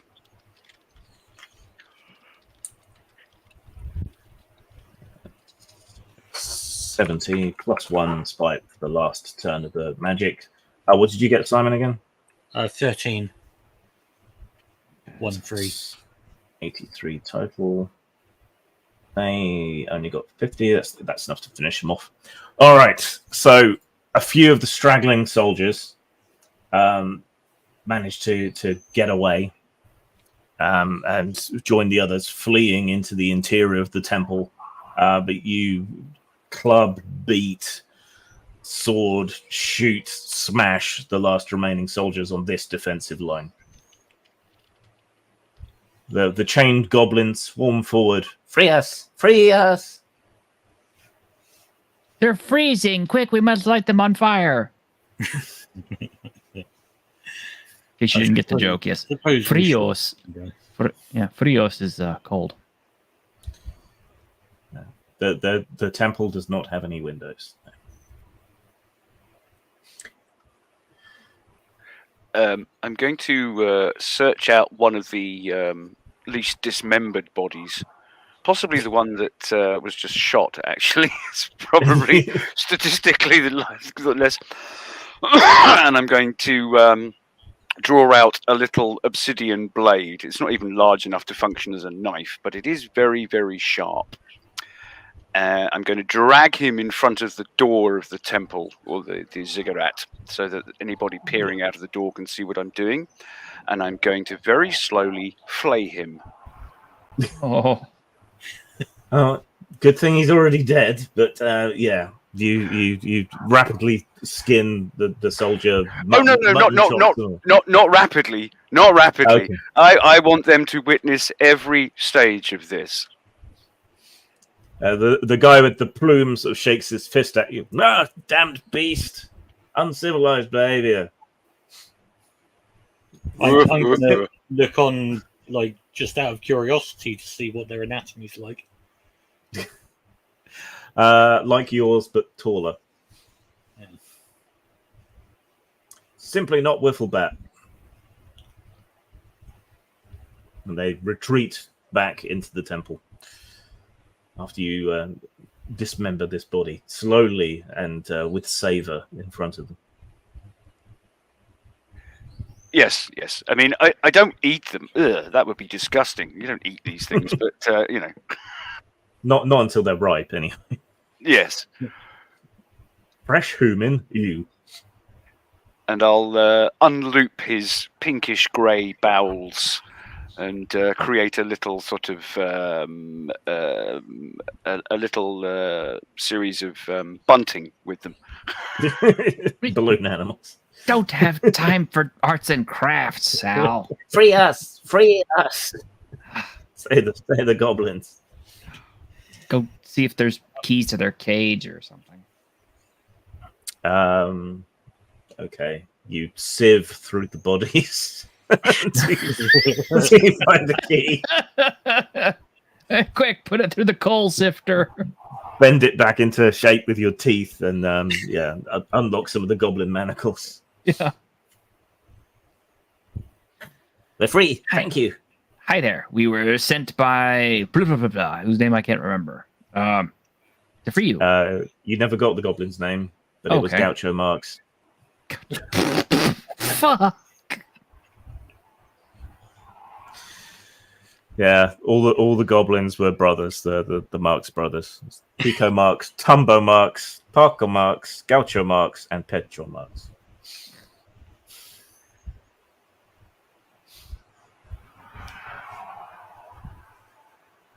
That has been Latin America's problem. Too many Marxes. Yeah. Oh. There's an ongoing debate as to who is more funny, Laurel and Hardy or the Marx Brothers. The Marx Brothers, like, by far. Yeah, reckon. All right, then. So, now what? Well, he says, calling towards the door. Are you coming out, or are we coming in? Go stick your head in a pig. Not a bad idea, but maybe later.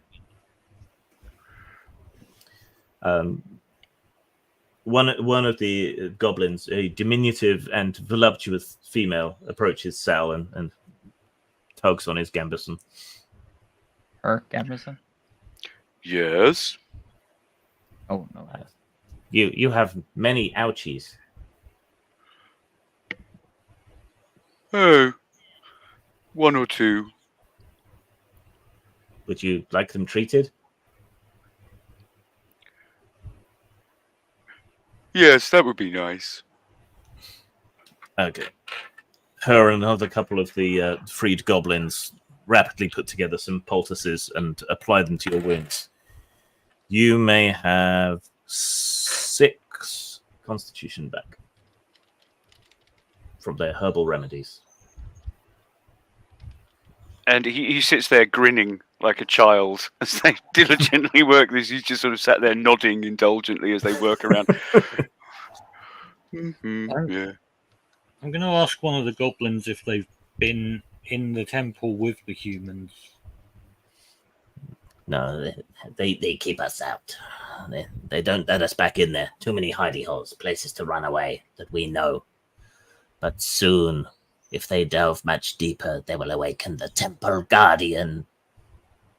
What's the Temple Guardian? It's a terrible, terrible beast that lives deep in the bowels of the temple. You know, We keep almost it- certainly this thing is going to wake up and try to kill all of us because we are stupid. The humans are stupid. But if it kills them, perhaps it'll be weaker and easier for you to beat. We Right. have keeping it placated with chickens. I don't see any chickens. No, the humans ate them all. Do the Okay. humans have any food or water in there? Do you know? No, they keep that out here, so they'll starve soon. I think we just sit outside the front door and wait for them to come out. Yes, let us gather food and cook it to where they can smell. Let's gather their friends and cook it where they can smell. I didn't say what kind of food. I'm not going to eat it anyway, so. Oh, I'm not going to eat that. It would be disgusting. But the smell might entice them out. I don't think Sal's very picky. Well, the goblins can help you make camp. Yeah, really. No, you're having magical advice from a distant wizard. Oh, boys, you forgot your explosive. Roll, roll, roll, roll. The goblins quickly set up a cooking station using the humans' pots and pans and ingredients and stuff they've left out, and start making refried human beings. You know, you can make tortillas out of bone. Yeah, goblins probably know that. All right, so you're just going to camp out and wait. Well, I mean, if we can hire a mariachi band to play outside and make it seem extra fun. Ah, what the hell? 3 of the goblins are mariachis. Oh, good. We'll tell them to play La Bamba. Is there Or any, La Bomba. Yeah. Are there any barrels of explosives left? There are barrels of powder around, yes. Can we roll some in? Can. You could. They've probably stationed somebody on watch. So it's whether you can get past them or not get noticed. We'll roll it at them and see how long they stay there. Yeah. Okay. Whomst among you is going to roll the barrel of gunpowder up? Well, Sal's the strongest, so easily he should be able to. Are you sure? Are you really sure that this is a strength-based task? Well, you could throw it. I'll give it a go rolling one. I'm a skeleton, okay? I'm not really super strong. Okay. Please make a luck roll. There you go. You see, that's you didn't want me doing that. Oh, Luck roll. Yeah, I'm screwed. my luck's not all that great either. I thought it was going to be strength. You Well, were you've about got- to say a strip roll. You've got enough strength to roll it, and you can't really be stealthy, so it's luck really whether they notice you or not. Okay. Luck is 15. Okay. You are spotted or heard with the thump, thump, thump as you sort of heft the barrel up the steps of the pyramid towards the entrance. One of the soldiers steps forth with his musket and aims it at the barrel. What do you wish to do? Roll it at him as quickly as I can if I see him aiming his musket at it. Okay, make a dexterity save. Oh, I actually have some bolas. Yeah. Might be able to prevent this. Can you make a dex roll as well to see if you can hurl before he fires? Yes. It's a straight up 28. 2d6. Sorry, what did you get? 28. 28. Okay, that's a success. You roll the barrel at him before he can fire. Yeah, I don't with an 18. I shouldn't think. No. Okay. So the barrel rolls towards him. He was aiming for the barrel. He fires. Okay. Yeah. The shot strikes the barrel as it rolls towards him and explodes. There is an earth-shattering roar, a big blast of smoke and flame, and the entrance partially collapses down upon him, swallowing him up. Yay! And then some bolas go thunk against him.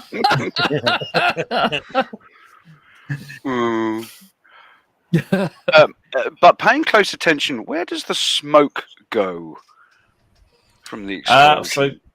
So the smoke billows out then most of it comes out through the cracks. But there do seem to be air holes here and there in the building where the smoke is drifting out as well.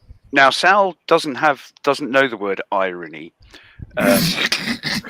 but he does notice this and thinks about the fact that they're so fond of fire, these people, and looks around at all of the sort of greenery here, which, if placed on a fire near the door, will create a lot of smoke.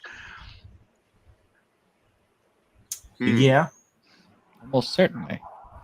that's the sort of thing you would know, given your camping skills and so on. Mm.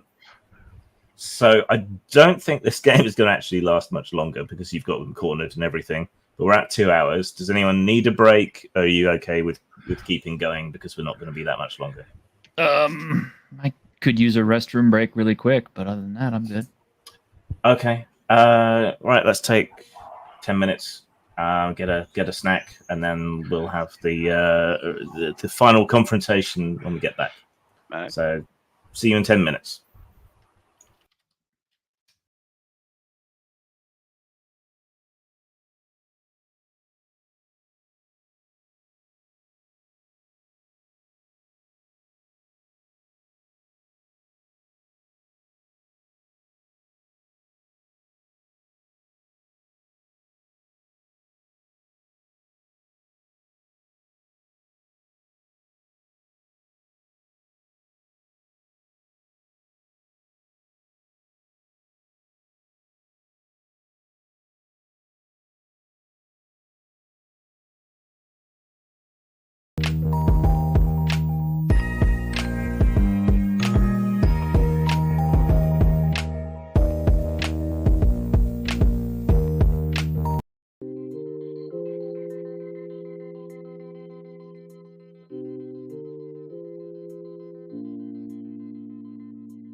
Is everyone back? And unmuted. Yep. I'm here. I'm here. Awesome. All right. So when we last left our intrepid heroes, I believe the plan was to pile up a whole bunch of green wood, set it on fire, and choke everyone to death with smoke. Pretty much. Yeah, I think it's slightly the wrong environment, but if there's any mesquite as well, might as well give them a bit of flavour. We're not in Texas. Ah, Make a luck roll.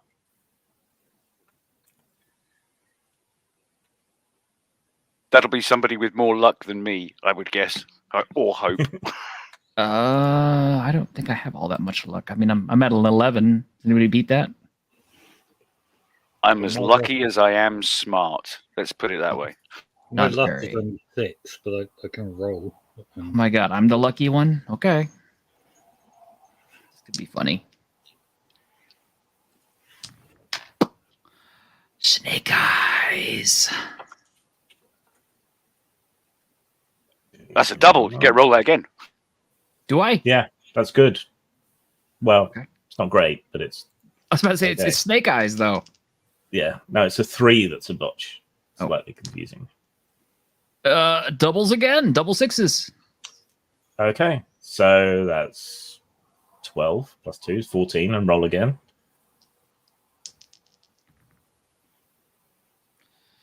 So that's, 19. So with my yeah. luck, that's 20. That's a 30. Damn. Yes, there is actually some mesquite. Hey. Apparently, the humans brought it from further north. Guys, there's a whole mesquite grove over here we didn't notice. So yes, you can add that to the mix. Had a nice Right. smoky flavor to them. Yeah.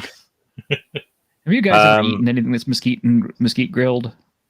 No. So I remember learning in primary school that Aztecs would punish their kids by putting chilies on the fire and holding their kids in the smoke. I don't know Yeah, how that would to- work. Could we chuck some chilies on? Yeah, sure. Why Yes. not? Make There's it plenty. I mean, they're going to Plenty die. growing wild They around can here. die in horrible pain. We're adding mesquite wood. We're throwing chili. I mean, why don't we just go get some chicken and some onions and shit and make fajitas on this fucking thing? That's a great plan. Can I make a luck roll to see if I can find these things? Oh my god. Well, they ate most of the chickens, but yes, you can make a luck roll. Maybe you could find some shrimp or. Well, I got 11, so probably not. No, you're out of luck there. But yeah, you create a kind of circle of green brush and grasses and things. The goblins help you fetching and carrying all kinds of things. Just like when we were slaves. Pile it all up, set fire to it. Big clouds of white smoke emerge and begin infiltrating the temple through the cracks that the explosion set off. After a while, you start to hear choking and then attempts to break out through the rubble at the entrance. Eventually, though, things go quiet. You leave it a bit longer and then, clear away the burnt up remnants. Listen at the rocks. Yeah, you don't hear any more gasping or struggling or anyone trying to claw their way out anymore. I think the dinner's done.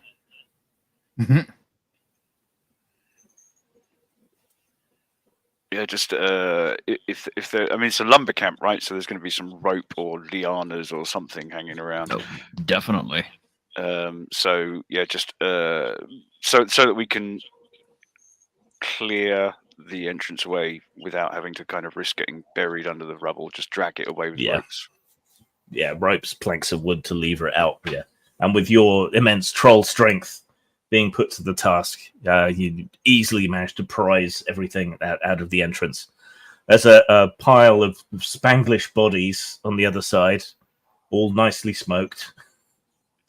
But you do also notice a whiff of garlic and lime as well, wafting out as the smoke comes out.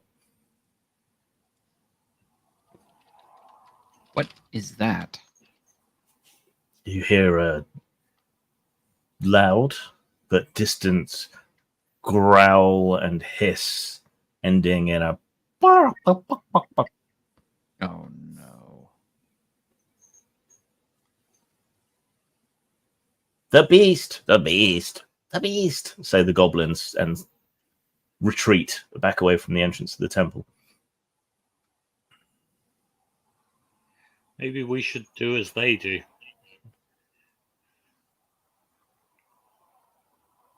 Yeah, withdraw with them. But is the beast a fussy eater? I think No. he was probably eat trolls. I might get lucky. Maybe he doesn't want to gnaw on bones. The goblins shake their heads. No, it can eat anything. There's plenty of smoked humans over there. Should keep it fed for a while. As you say, eat some, but as you say that, an enormous sticky pink tongue comes flying out of the cave mouth, slaps against one of the bodies, and drags it back into the temple. Oh no. After a short while and some crunching sounds, a breastplate and helmet are spat out of the entrance and go ting, ting, ting, ting, ting. I was going to suggest opening the can for it, but okay, that's fine. As you watch, a great big lizard hand, ending in bulbous fingers, comes out of the entrance and clutches onto one side, then another hand, and then an enormous chicken head with two independently rotating big brown eyes. Its skin is rough and dark green. Its wattles look like a pair of gigantic avocados. I feel like It is the dread guacatrice. The guacatrice. Well, I'm kind of guessing the Spanish didn't even slow that thing down. No. So, yes, boss battle music begins playing in the background. Go get him, Sal. I'm all out of whiz. So. Well, you've had a couple of hours of pissing around, building fires and so on. So you can have 3 whiz back. Maybe we could get the goblins to bake up some tortilla chips and try to dip it to death. Scoop it to death. Well, Sal is going to look to the goblins because he's not clear in his own mind what their relationship with this thing is. Because if it's their temple guardian stroke god, do they actually want us to kill it? They seem terrified, but they've grabbed sharpened sticks. So you think they're ready to fight. Okay. I don't think I can do anything with 3 whiz. Why don't you attack it with a sharpened slice of mango? You'd have just about as much luck. With 3 whiz, you can open or shut a door, detect magic. I can summon a candle elemental. Ooh, that's useful if you're in a brothel. Can the candlelight you fight? Yes. It doesn't do much in the way of damage, though. You can cast Unerring Blade on Sal again. Well, yeah, let's do that. Okay. So that will last for 2 turns.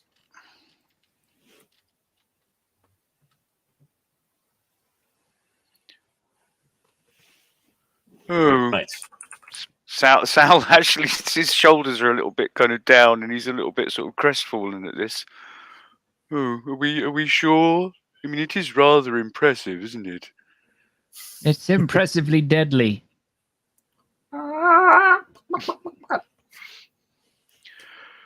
Oh. Oh. Oh.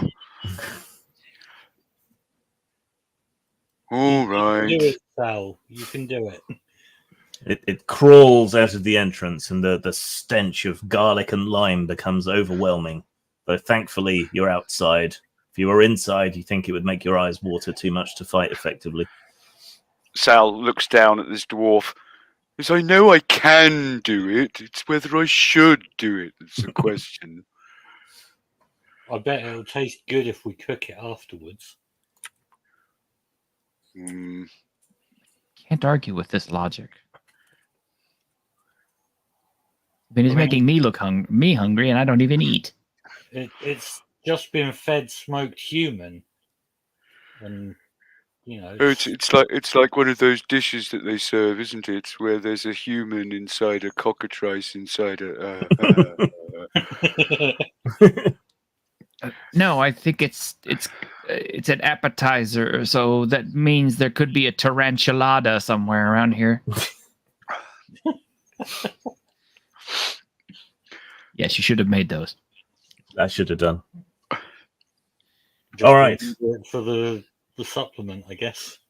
Yeah, why not? I mean, I could, So, I could riff on It my own crawls down the ethnic food. steps towards you, intent on violence. All right. We could just feed it goblins, and then when it gets full and goes to sleep, we could kill it while it's sleeping. Do we get a vote? No. Might as well be fucking slaves still.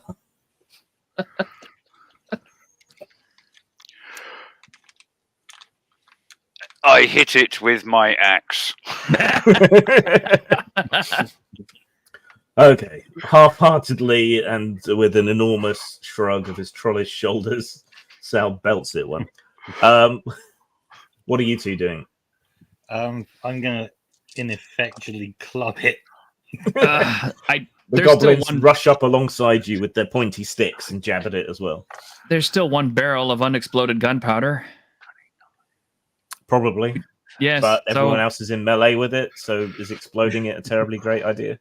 well, I mean, it's either that or let it kill everybody. So, So let it kill everybody, or kill everybody yourself. well, we accomplished the mission either way. I'm sure Sal can survive it. So, yeah, we'll do that. We'll do the barrel plan. I got 21 on my attack, one of which is a 6. Okay, so that's 21 and 1 spike damage, plus 1 for Sal, which makes 2 spike damage. What did Sal roll? 76.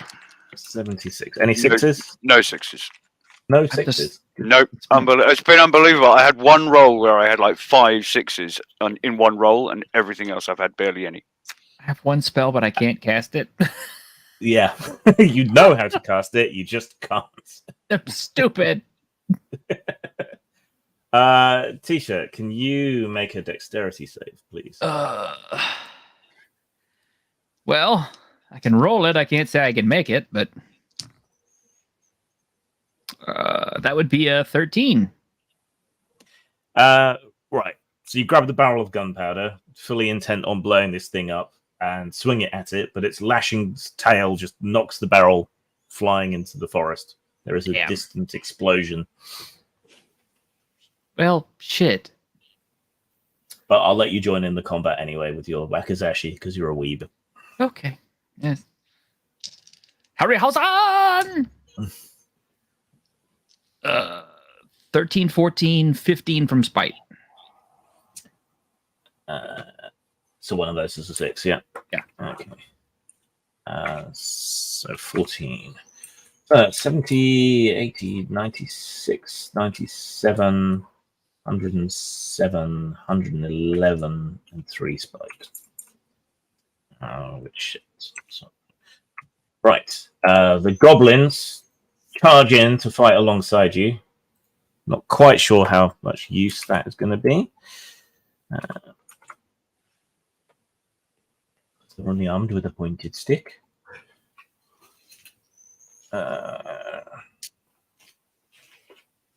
Too many tabs.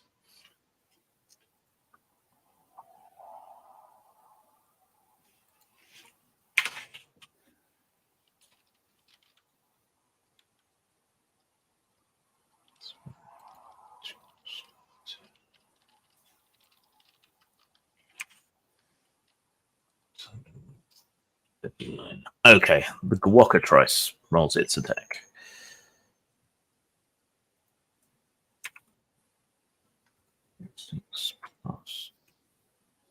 It can eat anything. It doesn't mean it should, but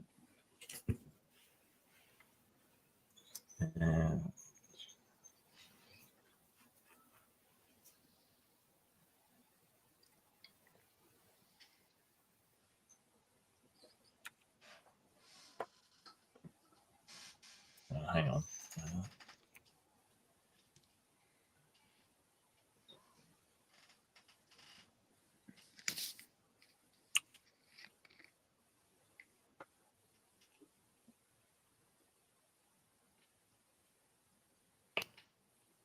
Okay.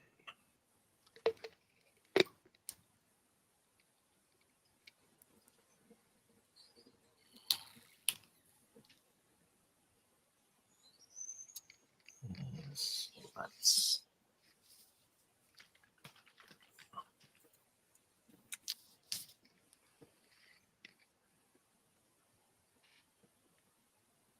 so you do beat it. So all of you ganging up on it seems to be doing the job. So it takes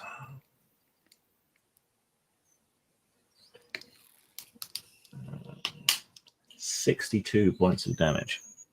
wow. It's actually convenient math.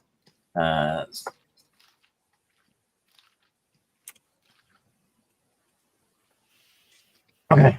So yeah, the whackers actually cuts into its hide, revealing a soft green pulpy interior. Inanna's the club beats against its thorny hide. You're not entirely sure how much good you're doing, but it does seem to be leaking some kind of citrusy juice. Sal, however, is clubbing it mightily about the head and neck, knocking its head left whilst and right. weeping. Whilst weeping. Whilst weeping.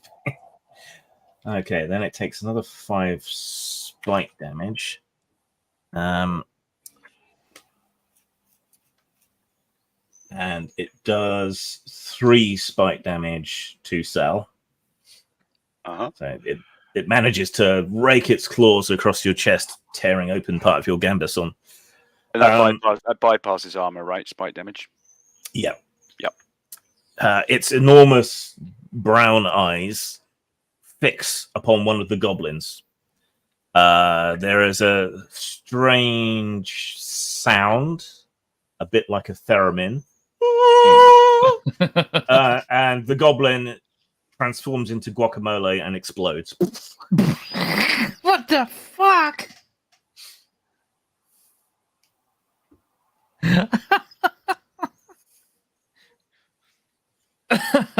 We just need to open a restaurant, okay? Okay. Our guacamole is so fresh, it's blowing up. The other goblins shriek in terror and jab twice as quick with their pointy sticks. All right, turn 2. How does the goblin guacamole taste? I don't know. But, okay, a stupida has a great idea. Or maybe it's a stupid Lies. one. I'm going to shed the skin suit and clothes and climb into the wound I made and start coring this thing out from the inside. I mean, I don't actually swallow anything, so Thereby spontaneously turning it into a piñata. well, yes. All right. Make your attack rolls. It can't hit me from the inside. 64 in total, 1/6. So 2 spike damage in total. I don't know what I roll for this. Just your normal attack, but I will take things into account. Okay. 23. Insanely low damage, but at least 1 point of spite. So I got 9 in total. Okay, and 1 point of spite.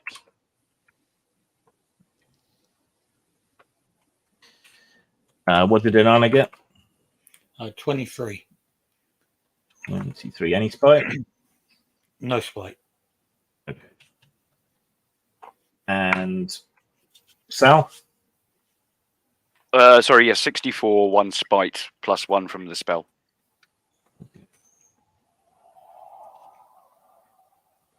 So it's 140 combat total.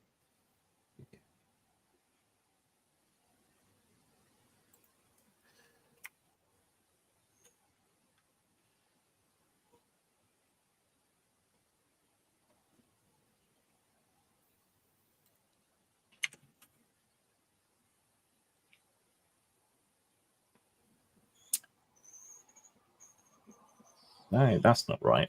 No. That's better. Okay.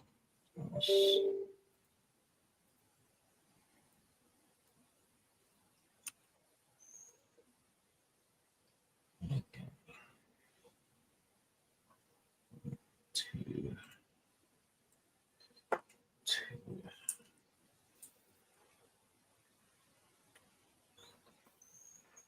Okay.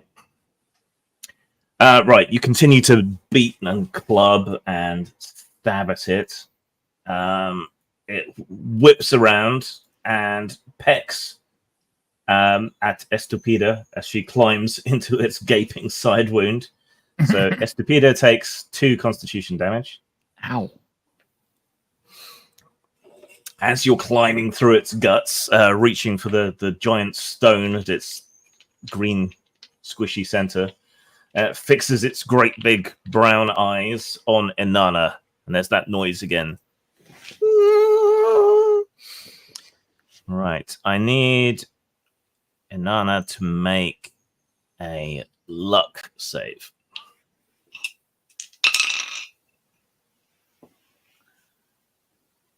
$13. You feel a horrible creeping sensation and look down at your hands. They slowly turn green, spreading over your flesh. You start to melt and collapse and then explode, scattering guacamole in all directions. However, deep inside the creature, Estupida finds the big brown wooden heart of the thing and drives her wakizashi deep into it. It shrieks its last cry of defeat and victory simultaneously and collapses. I was just thinking how nobody's died in one of these for a while. and then what's the background you've got, by the way? The crazy This one? blue goblin thing. Yeah, that's kind of what the thing looks like, but more colourful.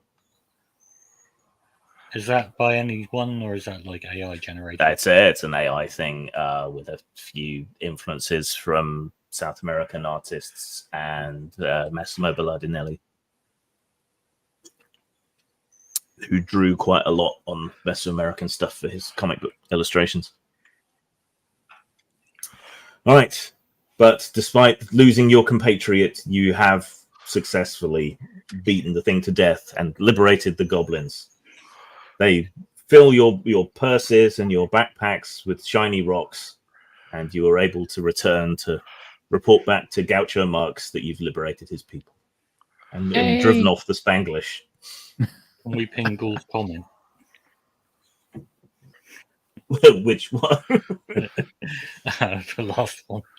If you're not swallowing, it doesn't count. Well, I mean, technically I'm swallowing, but, you know, I'm a skeleton, so everything's kind of just passing right on through.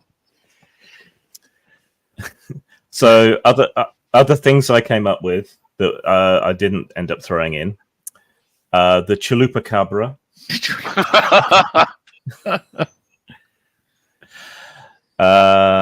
Molefant. Tostad Dryad. Luchadork, The Luchadork. Ghost Chilies, which are literal spectral chilies. The Lamelion, which is a llama that crawls around on surfaces and can change color. And there was going to be a mimic pinata at some point. I'm happy with Estúpida, but I really wish I could have gotten to have played Puna Magica just because it's a luchador, and I would have had so much fun with that. But because I'd have been, oh yeah, it's time to elbow drop this motherfucker now. I'm gonna rise to the cream of the top because everyone knows cream goes good with guacamole.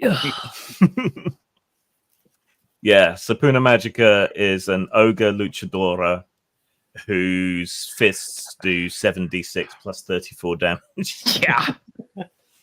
If I'd only seen that. Yeah. And she fought under the name Queasy-Coatl. Yeah. Queasy-Coatl. Right. So then, yeah, that was Tunnels and Trolls. A very old role-playing game, currently owned by Rebellion Studios, so maybe they'll farm it out to someone to support. Though I think the original writer, Ken Andre, he still owns the copyright for Monsters, which is kind of the same system. So, and I think he's talked about coming out with a new edition of that. Ooh. So we shall see how things develop. I'm surprised no one's retro-cloned Tunnels and Trolls yet, actually. I don't know why. It's like, because it did literally come out like a year after D&D, and for solo gaming, it's honestly the best thing out there because just about every single thing that they've written is designed to have been a solo game. Yeah, it was still buy Tunnels and Trolls though. I think you can. Yeah, Let me just have a quick look. Because if so, that would be why it hasn't been retrocloned. Well, all the PDFs are available. You can't go Been and through buy PX. Like, well, the other thing I think is there was a guy who was pirating all their publications and reprinting and publishing them for ages, which caused a huge stink. So maybe no one wants to tread on their toes in the way that he did. Well, Curated Corner still has all the Flying Buffalo stuff. I can post a link up in private so you can. But that is where you can get all the hard copy stuff I know of. I just haven't been able to afford it, but they've got a bunch of stuff on there.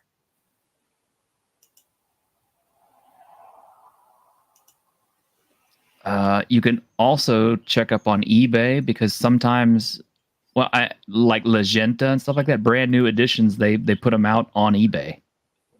I don't know why, but they do. You can get the PDF, but they don't have print on demand that I can see. I know, and it pisses me off. It's of all the stuff that you need print on demand.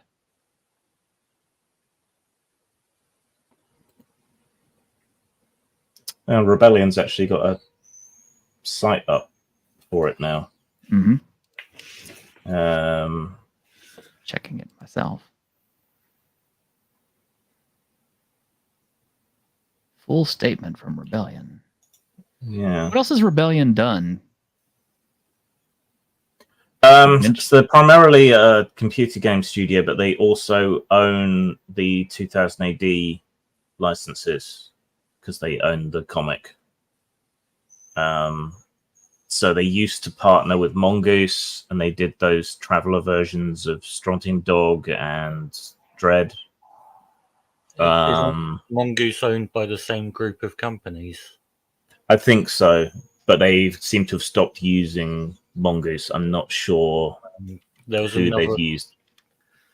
There's another one as well that I think you've worked with in the past. And I can't think what. Cubicle 7? That's it. Yeah, I think they've worked with them as well.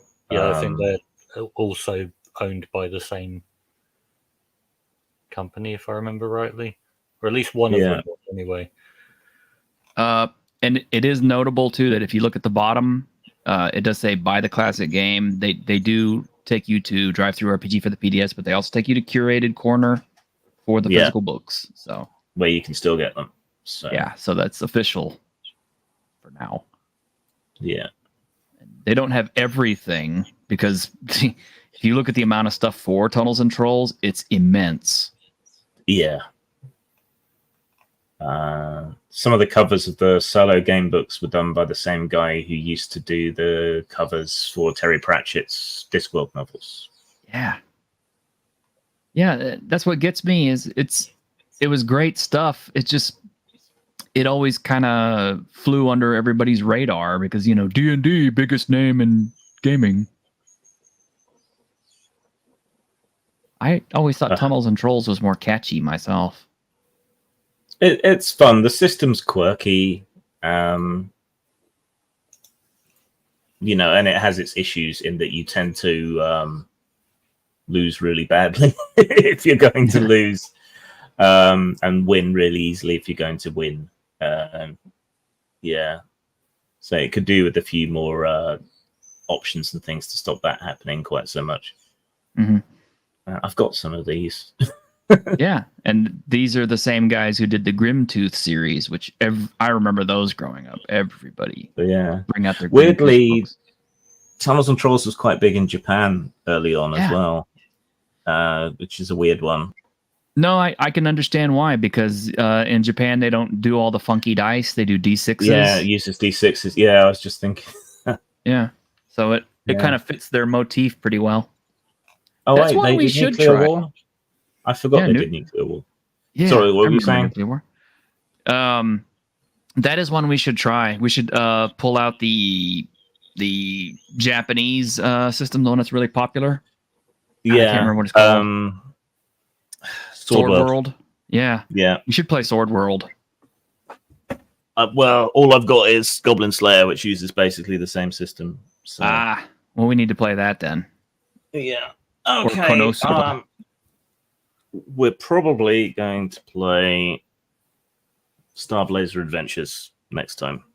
Ooh, I don't even know that one. Is an older version of Fate, inspired by a series of mini comic journals that were published here in the UK. But it's really a toolkit RPG for running sort of pulp space adventures, which is right up my alley. So that will not be next week, but the week after, because next week's T-shirts game. Yep.